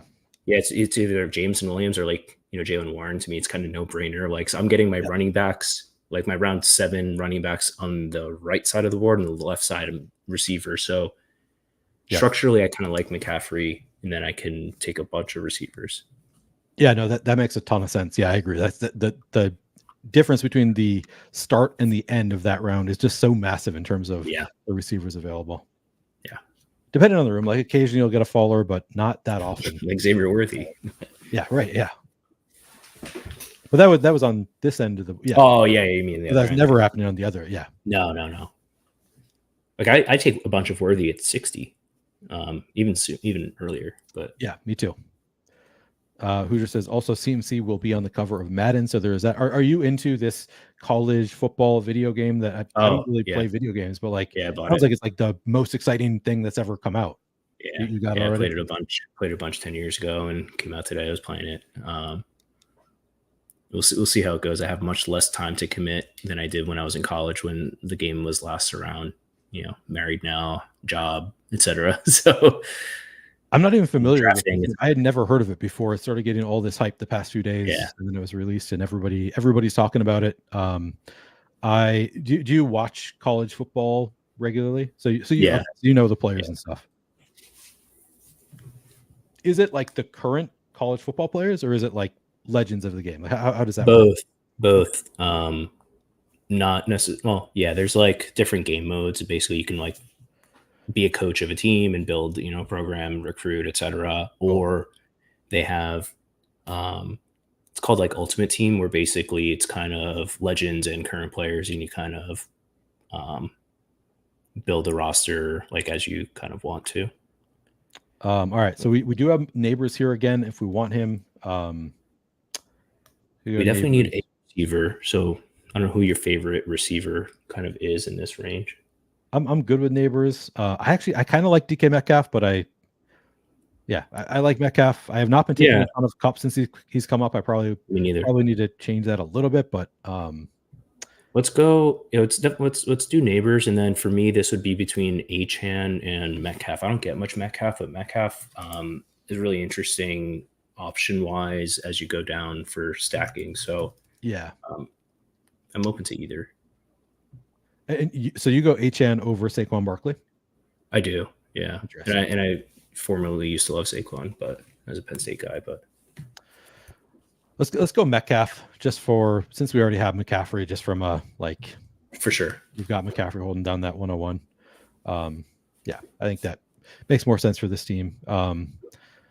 I probably need to mix in some more of those builds of like McCaffrey with an HN or Kyron or something. I don't do that at all. Part of me is like I'm too stringent with the going 0 and hero RB, which is like all of my builds are 0 or hero RB. And but I kind of think that I'll be able to do more of those once we get camp news that makes me more comfortable with some of the later wide receivers. When it's like I want to take a shot on, I feel really good about Jalen Polk and another wide receiver late. Like, whereas right now it's like I'll take my shots on Jalen Polk, Jermaine Burton, whatever. Like, I like to take like one or sometimes two of those late round guys. I feel like once we get more camp news where I'm like more excited to take bets on those guys, then I'll be more inclined to take early running backs. Whereas right now, I just don't. I don't know. Yeah, that makes sense. And like, I take a lot of receivers early, and I don't take many late. I know we did just take 8 in our last draft, but we took a first round running back and we took a quarterback pretty early. I drafted a lot of 7 receiver teams, and like I'm even open to the idea of 6 if you started with 5. Yeah, let's say. Like I don't find myself taking a receiver in round 18 or 17 very often, just because I think that right now in July there's a lot of zeros hanging out there, and it's hard to. I don't the Puka is not emerging to me. I think they're earlier. And, I could for sure be wrong. Feels gross. Feels so gross right now. It's like, whereas I want Jalen Hyatt or Darius Slayton or like one of these 3 Cardinals. It's just like, it doesn't feel good to me at all. Those are like the best ones. Yeah. Whereas a lot of times you're taking potentially your third quarterback who's almost a guaranteed starter, like Bo Nix. Is like pretty guaranteed starter for all year available. It feels like a great 18th round pick. Like if I can get Bo Nix and I've got the stack already, like I love that as an 18th round pick. Yeah. Or like Justin Fields is one, and people have different risk tolerances where it's like, but if you get that right, you're staring at like the 3rd, 4th highest upside quarterback in the world. Do you do Justin Fields unstacked ever, or is it always like when you have taken George Pickens or Pat Fryermuth or something? Usually, I won't do it unstacked. Maybe if like I'm the same way. Like I have done it unstacked when I've like desperate, like all of my quarterback options fell through. Then it's like, all right, whatever, Omega upside Justin Fields, but it doesn't feel good. Yeah, it does not feel good. Yeah, I'm open to it. Like if I had a Pacheco and I didn't get any other Chiefs, like or a Worthy or something, a Rice, like that would make me feel a little better than just like purely naked. But yeah, I'm open to it. I just don't like. I'd rather have at least one Steeler if I can. Let's talk about that, because that's a little bit counter to what you and I both said earlier about not liking a naked quarterback with a bring back. Is it an exception for Fields just because he is so much on the ground? Yeah, I think so. And also, like I'm actually like fairly high on the Steelers relative to the market. But I'm also willing to admit the likely, like, of any quarterback in the NFL, like the guy most likely to get there without elevating any of his teammates is probably Justin Fields, especially on this Steelers team. Yeah, no, that definitely makes sense. Like even more so than Lamar Jackson or like any other running quarterback, just like because he's going to need to do it by himself on this team. Yeah. All right, so we're at Christian McCaffrey, Malik Neighbors, DK Metcalf. So only one difference from our first draft so far. Let's see what this is gonna. I'm glad we went with the 2 receivers, because this feels a little more receiver happy than last. Yeah. Lobby. Although I got to be, I have not seen Christian Kirk falling to this turn recently at all.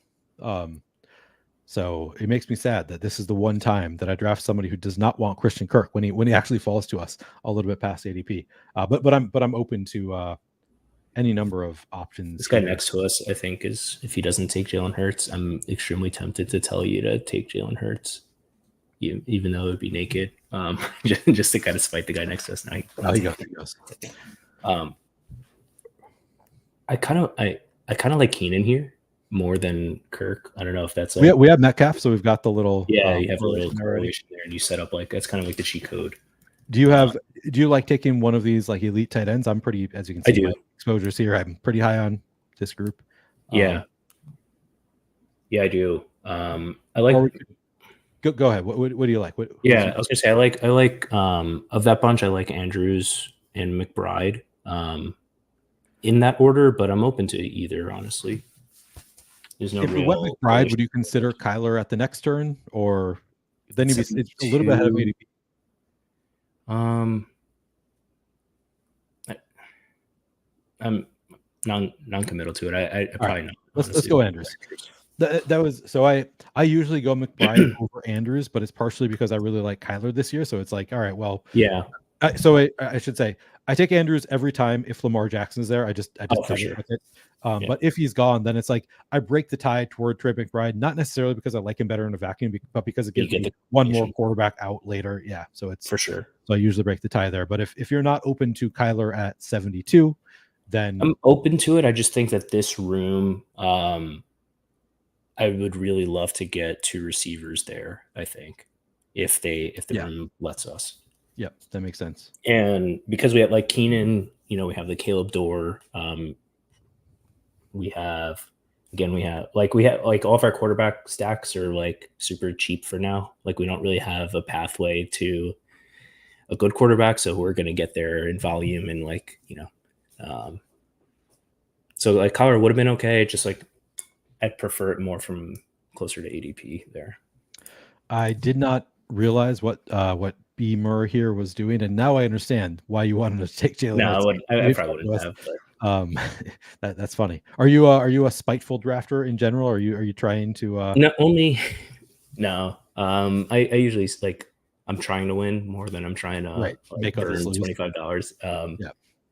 But if someone that I is not my favorite streaming or something like, and I'm trying to be funny, like maybe, but I don't think I've actually done it. All right, you think about it in that case. Yeah, maybe if somebody screws me first, then I'll get them back. But yeah, in general, I'm like I feel like people get too cute. To me, especially with Ball Mania, it's not the $25 per necessarily. It's the like to me, you only have 150 bullets, and like they're all valuable. Like these are my chances, right? Or our chances to win 1.5 million, and everything that comes with it. So I don't want to burn a bullet. I don't want to burn a chance at that just to be funny. Yeah, agreed. Yeah, I mean, we could have gone Jalen if he had fallen to us at 48 just for me. Like that's a great fall for Jalen Hurts. It's a great fall, and you have Goddard later. Yeah. But and it also would have been just Beamer looking a gift horse in the mouth. Not yeah. I think I'm using the phrase wrong, but like when you've got this set up, Understood. like you just got take it. Yeah, it's just 100%. Drafting with Gritty was a huge. I mean, Gritty drafts a little bit differently. I don't think I drafted with Gritty at all, so I can't really. I've seen the exposures. I've seen some screenshots here and there. Can't really tell you much about it. The way he drafts. Yeah, I'm not sure he's trying to win necessarily, but I don't know that for I can't tell. Yeah, I would have loved if he had gone on. Did you watch Pete's stream where he stood him up?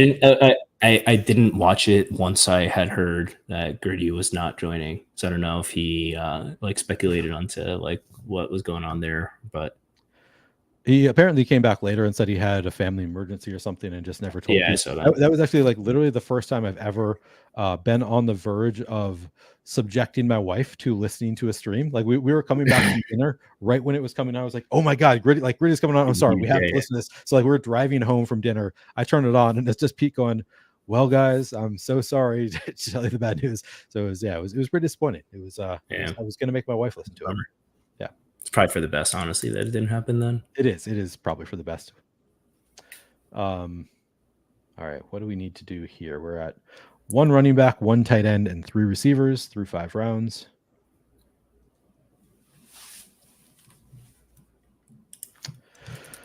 I mean, this is past ADP for Jordan Addison, but let's talk about that. Where would you take Jordan Addison? Or are you concerned at all about a suspension? Have you changed? I'm extremely concerned. Yeah. I'm extremely concerned. Not really touching him before the 90s at this point. Yeah, I think that's there's a lot that I liked about Addison. Year 2 player. There's no wide receiver 3 to speak of with KJ Osborne gone. I think it's like if Hawkinson were to be out, like I think there's a lot of upside there. But and he did well. He scored a lot of touchdowns, but he also does kind of have like a profile that people can question as far as Yeah. the target earning, yards per route run, like left something to be desired. I think he's pretty talented. Like I would, but like if he gives me this reason, yeah, it would have been nice. Yeah. I'm happy to not. I'm huge on Brian Thomas. I heard that. Yeah, We could go JSN here too for the other double stack. I don't love it, but I wouldn't kill you. I take like no lad, and this would be interesting and give us like a quarterback option. Yeah, but you lad too. Yeah. All right, so So let's go for me, it would BTJ. be for Or me. we could go Evan Ingram too. No, well, we have Andrews already, so we're good. Oh, good call. Yeah. So for me, this would be either be Walker or McConkey, and Walker would set up, some of the Seattle stuff further, or McConkey just gives us the, Herbert out and is another wide receiver. So leave it to you. All right, let's go Walker. Okay. We have several late quarterback. Like our only quarterback that's gone is Lamar Jackson. All of our other quarterbacks are still available and will be pretty late. So I don't know. Yeah, this is a good quarterback room, and if we have Andrews, usually almost always we only want 2 tight ends. So yeah, what's nice with Walker, and I was kind of setting up with like why Metcalf is interesting to me at the turn. I don't take a bunch, but like, are you familiar with like the NFC North plus Seattle playoff thing? Yeah, I saw that immediately. That was because I'm a Vikings fan, so like I know the NFC North better than other divisions. So it was just like looking, it's like, oh my god, this is just they're all playing each other. Yeah, so like there's a lot of I don't know what you'd call it, like incestuousness of the NFC North in Seattle. So like it's very easy to minus Detroit memory that minus Detroit. Well, Detroit plays. You get some because like Detroit plays Chicago in week 16 or whatever. I suppose. But yeah, it's the NFC North in Seattle. There is like so. Yeah, we set ourselves up pretty nicely to benefit from that. Yep. Drew McCaffrey says, Neil, do you do any significant volume of slow drafts or just all fasts? I'll show you. These are all slows that I'm in right now. And this is, I guess it's not a small number. Like it's, I did just re-up several of them. But yeah, I do a ton of slow drafts. Do you do any slow drafts, Easy? I historically don't like, I think if you are a good player, you have a bigger edge in fast drafts, more chaos and stuff, but just being reasonable, like time commitments, like I do mix in slow drafts, especially more this year because I'm trying to back weight. And I did get like, admittedly, like I got fatigued towards the end last year. Yep. So trying to be conscious of that, mix in a little more slow drafts, kind of take my medicine there. Perfect world, I would do all fast, but I am doing more slows this year than historically. Do you do any like weekly winners? No, I hate it. I hate drafting it. Yeah, but I also love the sweat. Like in season, I like last year. I was glad that I had those teams. Yeah, this was another sweat. Like my DFS is dead. Like my, I'm paying a little bit of attention to best ball. Like not feeling good. Oh, let's check the weekly winners. It's one of those, like it feels like a chore to draft it. I also do. So the reason I ask is I do only slows for weekly winners because I have very specific plans, and like I can't tell you the week 7 correlations or whatever going in. So it's like I want to like every time look at like, okay, which weeks am I trying to win with this team, and then like look at those weeks, what's going on. So it takes a lot more thought than just doing regular best ball. Yeah, weekly winners is definitely like a thinking man's game, and like I understand like the edge there relatively is probably super high if you're playing well. I just think it's like just like the structure of it is it's so big. And I don't know, I'd rather I'd rather try and get my sweats more reasonably, but I think it's like definitely a high edge game. It's just I don't know how easy it is to realize it. But like slow drafts make like you gotta think like there's a lot to think through that people probably don't. People just I think last year people made more mistakes. Like I have noticed this year, there are more people drafting in what I think is the correct way. We don't really know, but I think it's just like you go for unique combos. Like I think that's just like or that was the strategy at least last year because nobody was doing it. Like last year, it felt like Mhm. everybody else in the draft is drafting this like it's just a regular best ADP, ball yeah, mania draft, like drafting by ADP. So then you go for unique combos, you're just going to be like the only person with that combo. I think that the field has sharpened up a little bit this year, but I yeah, still suspect there's some edge in that. All right, we're coming back on our pick. It would be a little bit of a reach to take Caleb here. yeah. That's what I was thinking about. I don't know if we'll have access to him because there's Yeah, because we only um, got one. two other bear receivers out there. So if we don't take him, he's probably gone. But that could be okay because we have a lot of other quarterback outs. Yeah, we have several outs. Let's see what comes to us.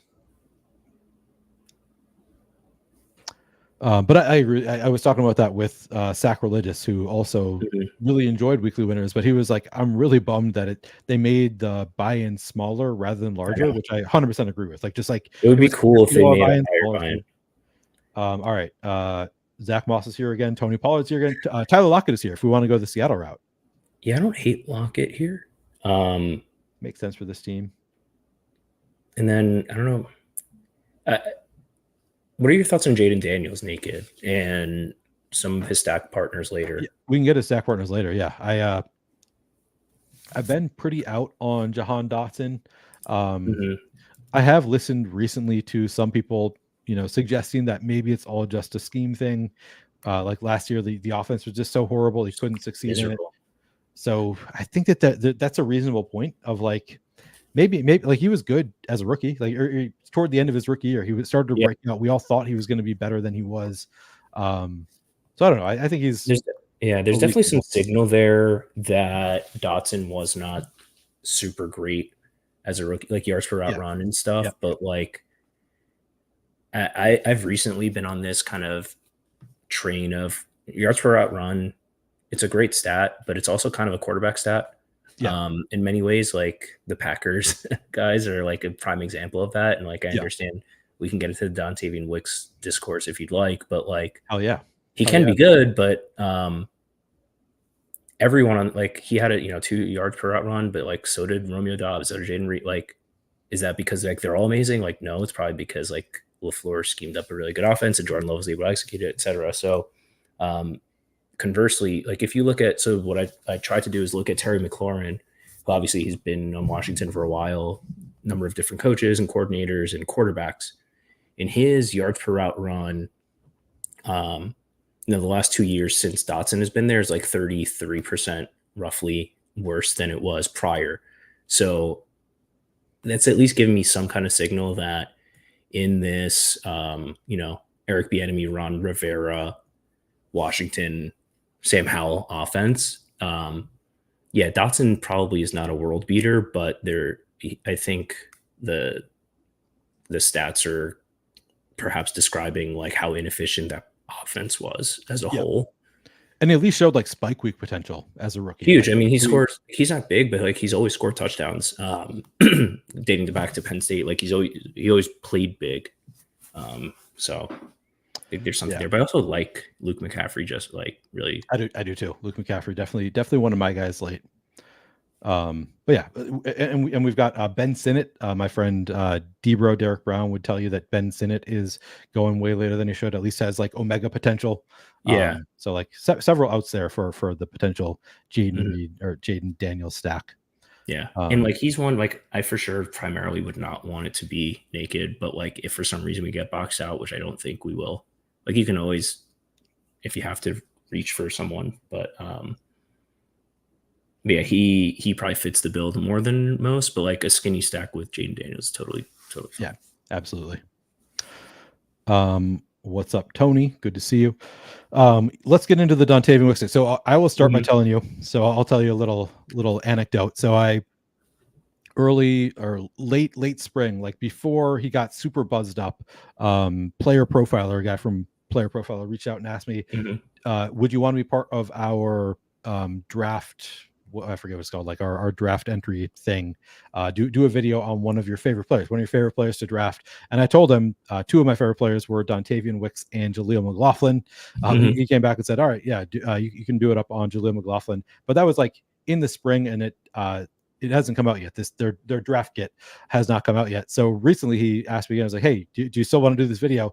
And I was like, sure. So I went to start do the research on Dontavian Wicks, and I was like one of the original Dontavian Wicks like bulls. Like I was super in on For him sure. pre-draft, all that stuff. And as I'm getting more into the research, the more nervous I get about it. Like it's just like where he's going. Like, do I really want to be like recommending Dontavian Wicks at pick 120? And I am a little bit nervous about it for kind of the reason that you say of like, yeah, it might just be like he was really good from a quarterback standpoint. Now he was like the most efficient of the group from like he was like 18th in the NFL in yards per route run, 13th in first downs per route run, like I think a minimum of 100 routes or something like that. Yeah. So he was like better than his teammates from those metrics. But then like maybe there's more signal in the fact that he ran 34% of the routes in the conference championship game. Like that to me is like we had already seen all of his efficiency and they still didn't want to play him in the conference championship. He never got above like 60 to 70%. So I am so I, you know, the more I dug into it, the more I'm like, have I been making a huge mistake this whole time? Like telling people that I love Dontavian Wicks, and I've actually gotten like backed off my Dontavian Wicks a little bit. Thankfully, the thing that I was doing for the draft kit was actually for season long. I actually think that he's like, we think of him as being better in best ball, but I actually think that he's like he goes like pick 160 in season long, and we'll know pretty early like he is he going to be in September? You cut him and move on. Yeah. So yeah, it's funny that like as I started doing research to tell people about how much I love Wicks, I actually like got a little bit more nervous about him. But let's make our picks, and then I'd love to hear your thoughts on Wicks also, which could include drafting Dontavian Wicks if you wanted to. He was gone. Oh yeah, he's gone. Oh man, this would be nice. Yeah. Yep. I see some things I like. Okay, Caleb goes, but we still have Trevor Lawrence here. We do. We have Javonte Williams. Who do you like here? Jerry Jeudy. I'm not like super called to Lawrence. Like I think it would be okay. I would go Javonte or Corum. Like up to you, but I think running back would be a good call here. I like Javonte. We get him a little bit past ADP, and I think he might be getting even more steam. That's the right price for him. Yeah. Do we want to reach for Jahan here? That's what I was thinking. Like, do you do that, or do we just take Luke later? And if you don't get Luke, you can get Sinnott. And like, we might be able to get Jahan at the next turn. So we could go Corum here too. Go through. Corum or Lawrence here. But I'm kind of sold on this being a 3 quarterback team, so like I don't need Lawrence. So I think Corum, and then we could shut this down kind of early at running back. Gives us more flexibility. Yeah. Like legitimately, like this running back room could even be done if you are open to that.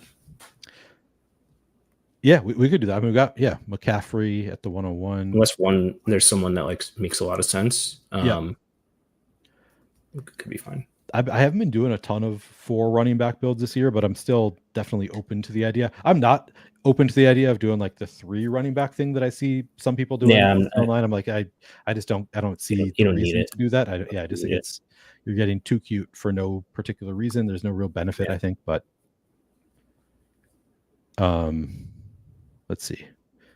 Sorry to let you down, Meatwad. Yeah, doing the heel turn on Dontavian. So not a full heel turn. I'm still drafting him some. I'm not going to chase him up any further. Easy. Where are you at on Dontavian Wicks and or the rest of the Packers pass? Yeah, I think I like Jaden Reed a lot. His ADP is rich, but I think he's a very good player. Like that if anyone is going to get schemed the football, it's going to be him. I understand there's like concerns about like he doesn't play 100% of snaps, but I think if like anyone is going to be the schemed guy, it's him.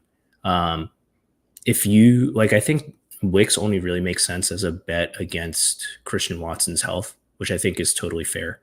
I think Watson can obviously be super elite, especially in this kind of format. Like he was like round 3 or 4 pick last year, and that was before we knew that the Packers were good. Like the Packers were presumed to be pretty bad, and he was a 4th round pick. So now imagine if you had the information that Jordan Love was like a top 7 quarterback, like how much higher he would go.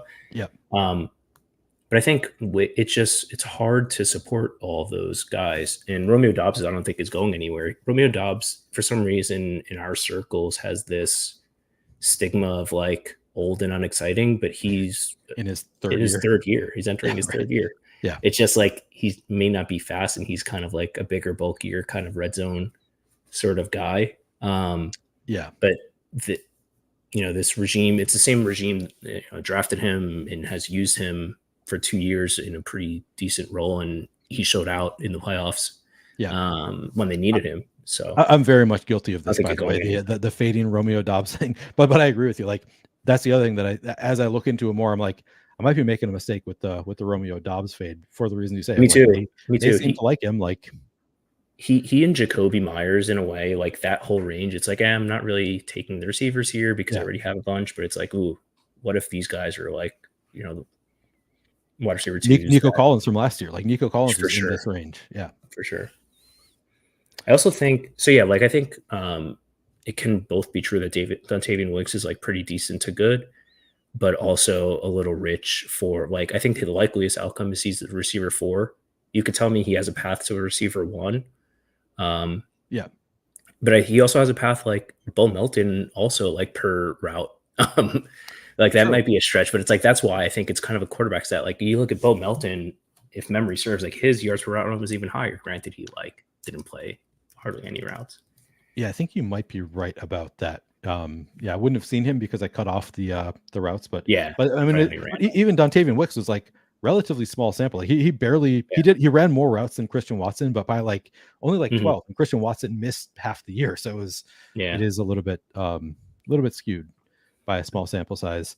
Um, I think he has multiple outs. Like we did see so last year. One thing that I saw in looking into it is when Jaden Reed missed, Mhm. Dontavian Wicks actually played like 86 or 84% of his snaps from the slot. So like the rest of the year, Yeah, he yeah, so wasn't he running a played. ton of slot routes, but like he just like filled in where he was needed. So he might have like 3 paths. Like maybe they just see him as like he can Yeah. fill in anywhere. Who knows? I mean, I'm That's sort of speculating, but yeah, that's sort of like the Khalil Shakir of last year, if you remember, where people presume that he might be a starter. Or I don't know if people thought it was like going to be Deontay Hardy or whatever, but like he's too valuable as like the primary backup for all 3 receiver spots that he might not be the starter at any of them.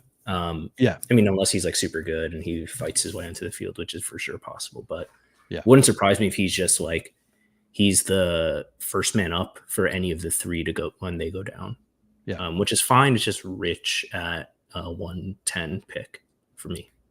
yeah. No, agreed. Um, All right, we're coming back up on our picks. We're at 1-4-5-1.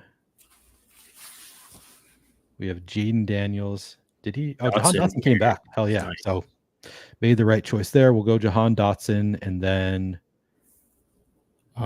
We have options like tight end. I'm guessing Hawk is still here if we wanted to do that. I don't yeah, know we if it's could. too repetitive.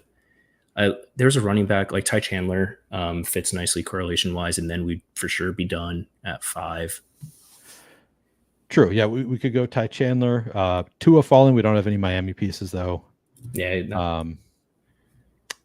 Don't think we need to reach for anybody. We could Gabe Davis a little bit of a faller. yeah, but because we missed Lawrence, I think Yeah. I kind of like Yes. Chandler here. Let's just do it. Yeah. Fits in with the build we've done with the Seattle Chicago thing too. Yeah, and there's not really any later Vikings. Like he and Hawkinson are the last draftable Vikings. Are you are you not even with I tweeted like semi jokingly is it Brendan to the Powell? moon about Brandon Powell to the moon, or other people have suggested Jalen Naylor. Oh, like, Like maybe one of these guys starts while Jordan Edison. Maybe Jordan Edison removed all Vikings references from his social I media. saw that. Maybe I don't know. Maybe there's something deeper going on. I don't know. But I posted half in jest because it's like I don't think any of these guys are good. Like I don't really want to be Mhm. drafting Jalen Naylor or Brandon Powell. Brandon Powell's like 5'8", just like I don't know Yeah, what kind of upside he has. But I think he's like marginally draftable in like the 18th round. I think that maybe I'd call him draftable. I think I'd call him draftable. maybe in like DraftKings or like in a stack. But the thing is, like, well, I actually quite like JJ McCarthy. You're a Vikings fan. I am a Vikings fan.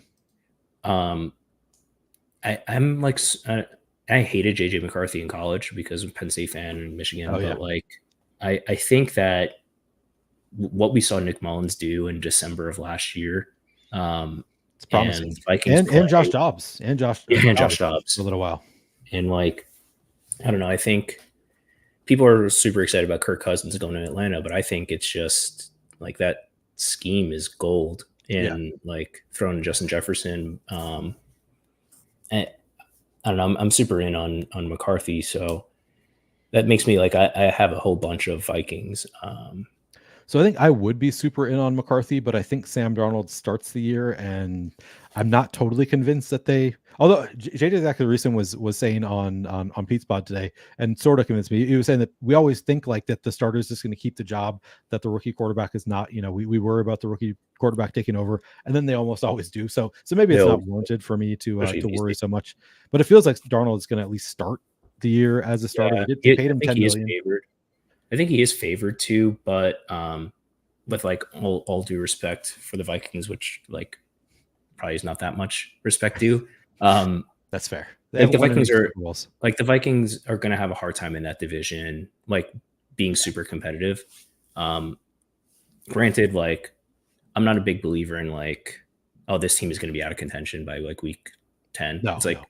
like the Giants started last year, and this is like one of my Daniel Jones things. Like the Giants started last year, I think it was like 2-7, and they were not eliminated from the playoffs until December 31st.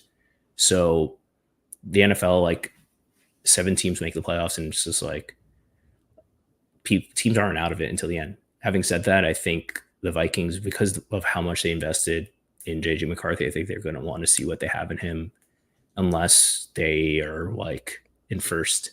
And I don't see that happening. They also have Maybe a it's really, really overconfident, tough but early schedule.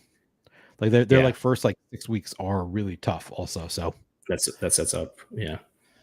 yeah, it would. So am I remembering that they have a week 6 bye? They do. Yep. That just like That's up perfectly. Just like in my slide him mind's in there eye, in week it's just like 7. that's when he comes in, and Yeah. yeah, that's totally fine. Yeah. In which case he's a great pick where he's going. Like he's Yeah, pretty solid. Yeah. So I have not drafted a ton of JJ McCarthy. That might be a mistake though. I will acknowledge that. Luckily I have time to correct it. for sure. And I'm like my thing on like CLV and like ADP is if someone's a good pick at 180, they're probably a good pick at 160 as Yeah. well. Yep. Granted, if you're always buying high and selling low, like you're never going to Yeah. do well in most markets. But um, I'm fine paying for information, and I don't want to just like if the market is correct about someone that I'm wrong on, like I'm okay just buying high if I think that it's a good bet. Yeah. So I'm trying to think of there's some like Vidal. Like if it turns out that Vidal ends up like looking better than I think, You can get him at like 140. I'll pay 140 versus 150, and I would have been wrong. Yep. Yeah, I think that is reasonable. Jewish McCaffrey says Vikings find amazing ways to lose. Yeah, I mean, I remember their kicker who didn't miss a kick all year and then had the Mm-hmm. kick to go to the Super Bowl and lost and missed his first kick. And that wasn't even a long Super Bowl. So I am well aware. It's a long, long history. What? Oh my God, I got a spoon lodged in my ass. Thankfully, I have this sick Mahomes Valley to scoop it out. Yep. Are you like way late in the stream or what's going on, Tyler? Tell us about it. All right. Do we want to double with? I mean, we could probably wait until the next turn and see if either of the guys is available.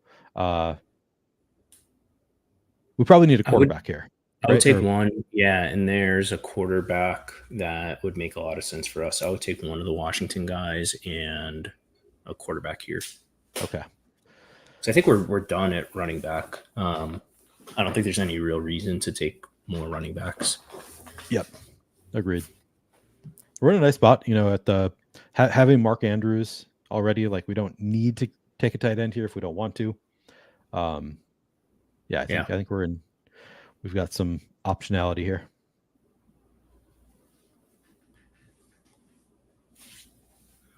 Yeah, and that's why I kind of like the naked James Daniels thing, because Jahan Dotson is like soured so many people that he'll often fall if you are the Daniels guy. All right, which quarterback are you, Gino? Yeah, Because we because got the double, we've bet right? so much on Seattle Yep. here. Gino, and then who do you prefer between Ben Sinnott and Luke McCaffrey? if I was being disingenuous, I would strong arm you into Sinnott because he has the same buy as Mark Andrews, and I would love Oh to have the God, debate on taking just the force me zero. to do what I don't want to do. Like the argument for Sinnott is that we've already bet on Jahan Dotson, which lowers, McCaffrey's odds of being correct. But I think it's fine. Like I think it's truly a coin flip here. It would But be like the really tight end, funny if we lose by like 8 points after taking Ben Sinnott and stopping at 2 tight ends. Let's risk it. Let's risk it with Sinnott. we're done at like, so we're at 5 running backs, so 13 spots left. Yep. And I would take a third quarterback, like if we got a Daniel Jones to fall, who would Yep. stack. Otherwise, I don't really know what our path is to a third quarterback, but like I'm just trying to do the math on if we can afford the third tight end. Take one more We probably receiver, can. right? Yeah. Yeah, so we're at, I'll read out. We're at 2-5-6-2. At quarterback, we have Jaden Daniels and Geno Smith. At running back, we have Christian McCaffrey, Kenneth Walker, Javonte Williams, Blake Corum, Ty Chandler. Wide receiver, Malik Neighbors, DK Metcalf, Keenan Allen, Brian Thomas, Tyler Lockett, Jahan Dotson. At tight end, Mark Andrews and Ben Sinnott. This so to 2, 5, 6, me, 2. yeah, this to me is like a super well balanced team where if you look at like the draft capital stuff from like Brick's tool, which Yeah, where has is that? Leone's manifesto findings in there. It's like, we took 2 detours at receiver, but yet we're still in the top investment bucket for receiver, right? So we check that box, right? We have checked obviously the tight end box, like we've invested a lot of tight end. We have Christian McCaffrey, and it's like, yeah, we're behind the 8 ball a little bit at quarterback, but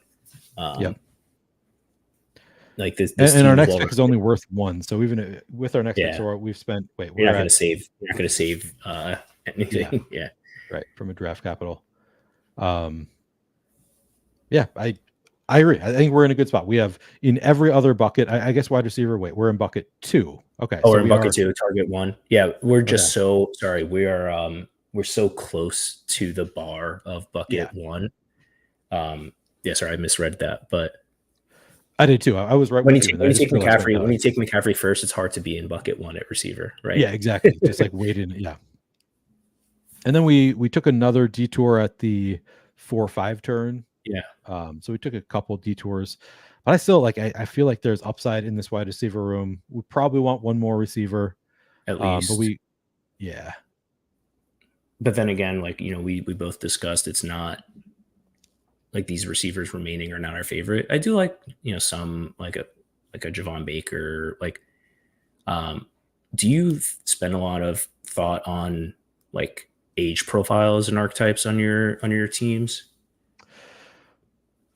I mean, yes. We kind of did last draft with like Zach Ertz, but like, it's more like age is not necessarily how I would describe it, but yes, like I do think of like the texture of my team, like who is going to be good when, right? That's be what like I mean. peaking later on. I don't know. Cop out. Age is the cop out. Age is sort of like it is probably the leading indicator of like the different textures. So I guess I do. What I'm trying to say is, we took Neighbors and Brian Thomas, but also kind of counterbalancing that with Tyler Lockett and Keenan Allen.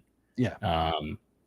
In a pretty big way. So that leaves us flexible. Like we could continue to take upside swings at receiver, or if for some reason there's a veteran that makes sense. Usually at this stage, like if the veteran is still available, they're probably not a good pick at receiver at 190. But so you're buying into Davis's DeMarcus Robinson hate? I guess he went at 180 here. Yeah, no. I'm not. He's been in the NFL for 9 years, and he was good for 3 games and scored 12 to 15 fantasy points. However, they were his most recent touchdowns. Yeah, I know, but like he scored a touchdown in 3 games and scored between 12 and 16 points. Like I'll survive. Like if I need those points, like it's fine. I lost. Yeah. Like my view, like we've seen his ceiling, and it's 15 points. It's okay. Yeah, that's probably fair. Like I don't think he's ever going to be a 20 fantasy point, but like who is where he's going? I like him, so I guess we're on the opposite eye, but I can see that, and like I understand that argument. It could stack, like for me, it's like stacks only. Like I'm not like anyone. I'm open. Like my stacks dictate my teams and exposures. That's how I kind of get my. I also do a lot of that game stack, so that is part of it. That I really like taking the Arizona pieces. So yeah, that might be part of it. Yeah. I think who just says, I may not be phrasing this properly, but why would Dotson lower McCaffrey's odds of being correct and not Sinnett's? Well, Sinnett, you have the out of him just surpassing Dotson, I'd say is one of the it's just like we're making the assumption on this team that Jahan Dotson has a hold on not only being the wide receiver too, but like getting a large percentage of the target share, whereas so he sort of plays the same position as Dotson. McCaffrey and Dotson play like they're both receivers. It's just like there's going to be a tight end out on the field. Yeah. Is that kind of your thinking there? Just like because and I think like they can. We are on make the our picks and get back to it. I like Javon Baker. I like Devontae Walker. Like to get another upside swing at receiver. There's no real like correlation stuff or anything, but I kind of like both of them. Is Drake May still here? I don't see Drake May, but I like Javon Baker anyway. Yeah, I don't see Drake May. Okay, let's go with Baker, and then I don't hate Tyrone Tracy. We could go Devontae Walker also. I think we're good on running backs. Any tight ends? Anybody else? No one. What about, is Daniel Jones still here? Because then that would give us another stack. That's a good call. Give us like the receiver falling in round 18. I like that call. We could still add a what bye we could see. Yeah, he's by. We could still add a third tight end and cover our tight end bases. Get those beautiful 4 fantasy points from the tight end position in week 14.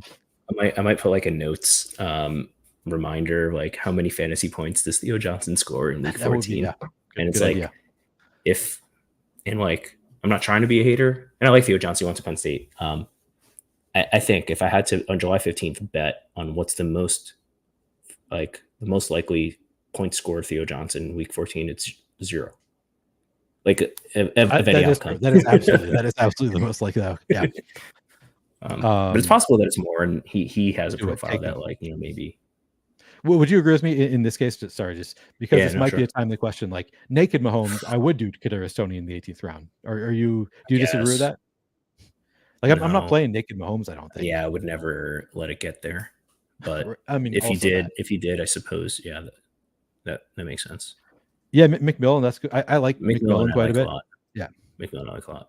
Oh, but I wanted to circle back to the Dotson and McCaffrey thing. Yeah, yes. Where base formations, like they might both be on the field, like one's in the slot and one is out wide. But I think if Luke McCaffrey, and he's so cheap that it might not matter, but like if Luke McCaffrey is a guy who you're happy about being on your lineup, it likely means that he's the second target for Jaden Daniels, which means Jahan Dotson was kind of a wasted pick earlier. Right. So like I'm open to double stacks, but like here, Luke McCaffrey, you're either saying like Jaden Daniels in Washington are like world beaters and they're throwing for a whole bunch of yards and this is a stack that like you just want every which way. I think more likely is Jaden Daniels can support 1.5 players. Receivers probably be Terry, it'll probably be one more person. And because we bet on Jahan Dotson earlier, it's less likely to be McCaffrey. I think.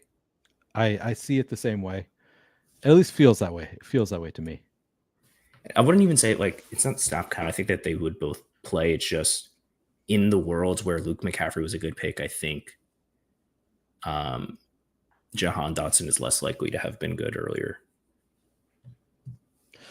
All right, we got some disagreement here. It might not be bad. It might not be bad. Like I think it's like I think it's fine. I've done it before. They grade well, like correlation wise. Like I think it's still good, right? Yeah. Like the Daniels double is good either way. I just lean.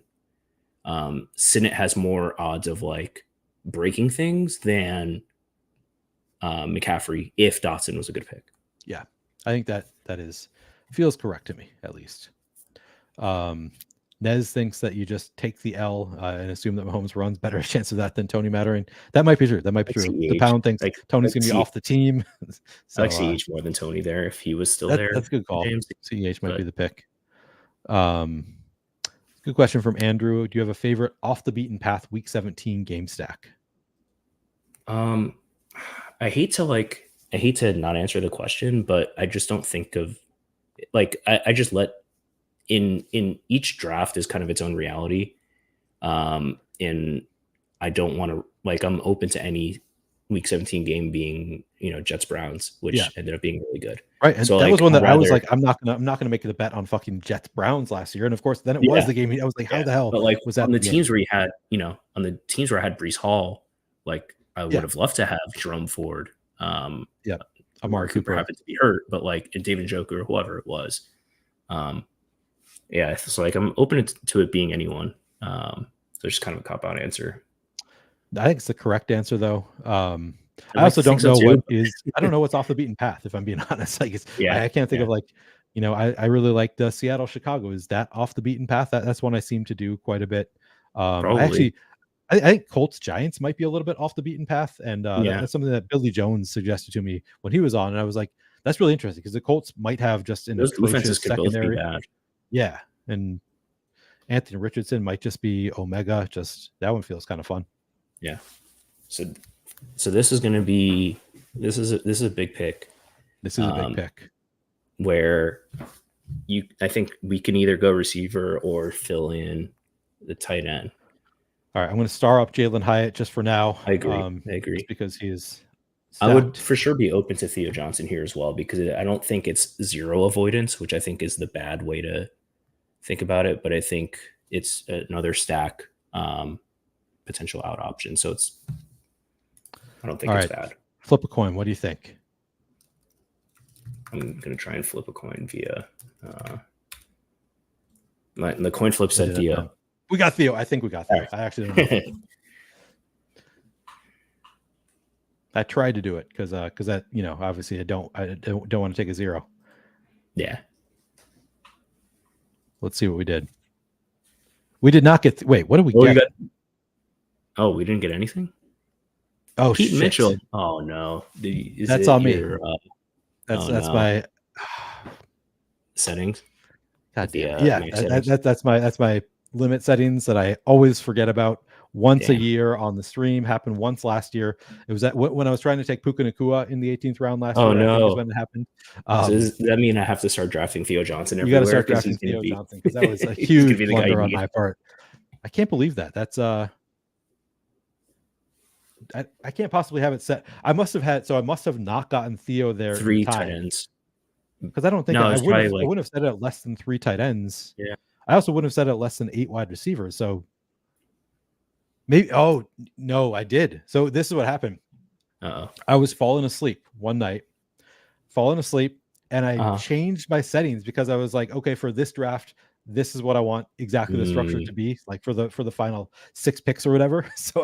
So I changed my settings for that one draft, and I have forgotten about it ever since. That is brutal. Well, probably isn't going to affect anything, but that's a bummer. Yeah, round 18 pick is probably of all the ones to not get the guy you want. Yeah. I found breaking news. Theo Johnson, exactly right. All right, I'll read off the team one final time. So we got Jaden Daniels, Geno Smith, Daniel Jones at quarterback. At running back, we got Christian McCaffrey, Kenneth Walker, Javonte Williams, Blake Corum, Ty Chandler, Keaton Mitchell.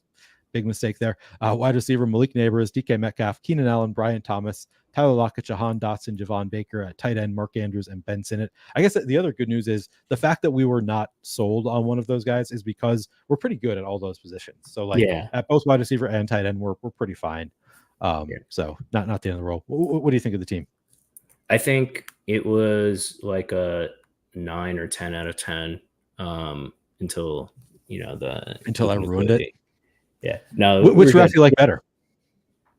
Oh man, the previous the Worthy fall was really good, but I like the 3 late quarterback thing that we did here. And I like that NFC North thing is really fun to me. So I'm kind of partial to this team. Yeah, I like it. And it's fun to take the 0 in week 14. It is fun to take that 0. I always love taking zeros. Hoosier Devo wants to know where he can find your podcast or Discord. I spend a lot of time, way too much time, in Pete's Deposit Kingdom, the most prolific poster there. Are you really the most prolific? Yeah. Ashamed to admit. Thank you. Yeah, it's a lot of time, like NFT days and 21, 22. But yeah, built great community there, talking fantasy football and stuff. I have YouTube. You can find me. I think it's EZDFS. It's in the description of the video. I don't do much. Yeah, I don't do much, but if you want to check out the site, it's great. But yeah, I hang out on Discord and Twitter. So find me there. Eric Z116 on Twitter. Link to your YouTube is in the description of this video. You also do easy sheets. So do you want to give a little elevator pitch on the easy sheets? Yeah, it's like it's a super saturated market. Like a lot of people do it really well. Brick has a good one. Sidekick is is a lot of people like that. So it's similar. Something I made last year, had a lot of success. Helped me advance all those teams. It's a really good way to help keep you on track for playoff correlations. Import rankings, make your own rankings, use mine, and kind of help you quantify how much to reach ADP versus stacking correlations. And it's really helpful for things like the sprint or things with irregular playoff structures where you might, the field is not thinking about week 15 and week 16 perhaps as much as they should. So it helps you kind of quantify the if-thens of like, if I'm correct about Tyreek Hill, how valuable is Tua Tagovailoa to my team. So nice. Yeah, go check it out if you have not already. You can find that on your Twitter. I assume I don't think I put the link to the easy sheets. People, it was fun drafting with you. That was more than enough of a reward. If people find their way to me, great. If not, it's been fun. I appreciate it. And of course, you have 50% equity in the two teams that we drafted tonight. If we don't make the final, though, I'm going to make you request any Venmo. I'm not going to just send it unless we make the final. No, 100%. Those are my rules. I won't come calling unless we're on the top 400. Okay. Good. All right. Well, thank you very much. Easy. This was a lot of fun. As I said, go find Eric on Twitter if you have not already. Go check out the sheets, etc. Like the video if you haven't done that. Subscribe to the YouTube channel. I am trying to get to 2,000. We're a couple hundred away, so would appreciate that. And you can hit the notification button if you want to get alerts when my shows go live. I'm probably going to start doing some more produced videos if I can figure out how to produce my own videos. We'll see. Things are a lot of content coming up, so check it out if you haven't already. Thank you all for hanging out. Catch you next time.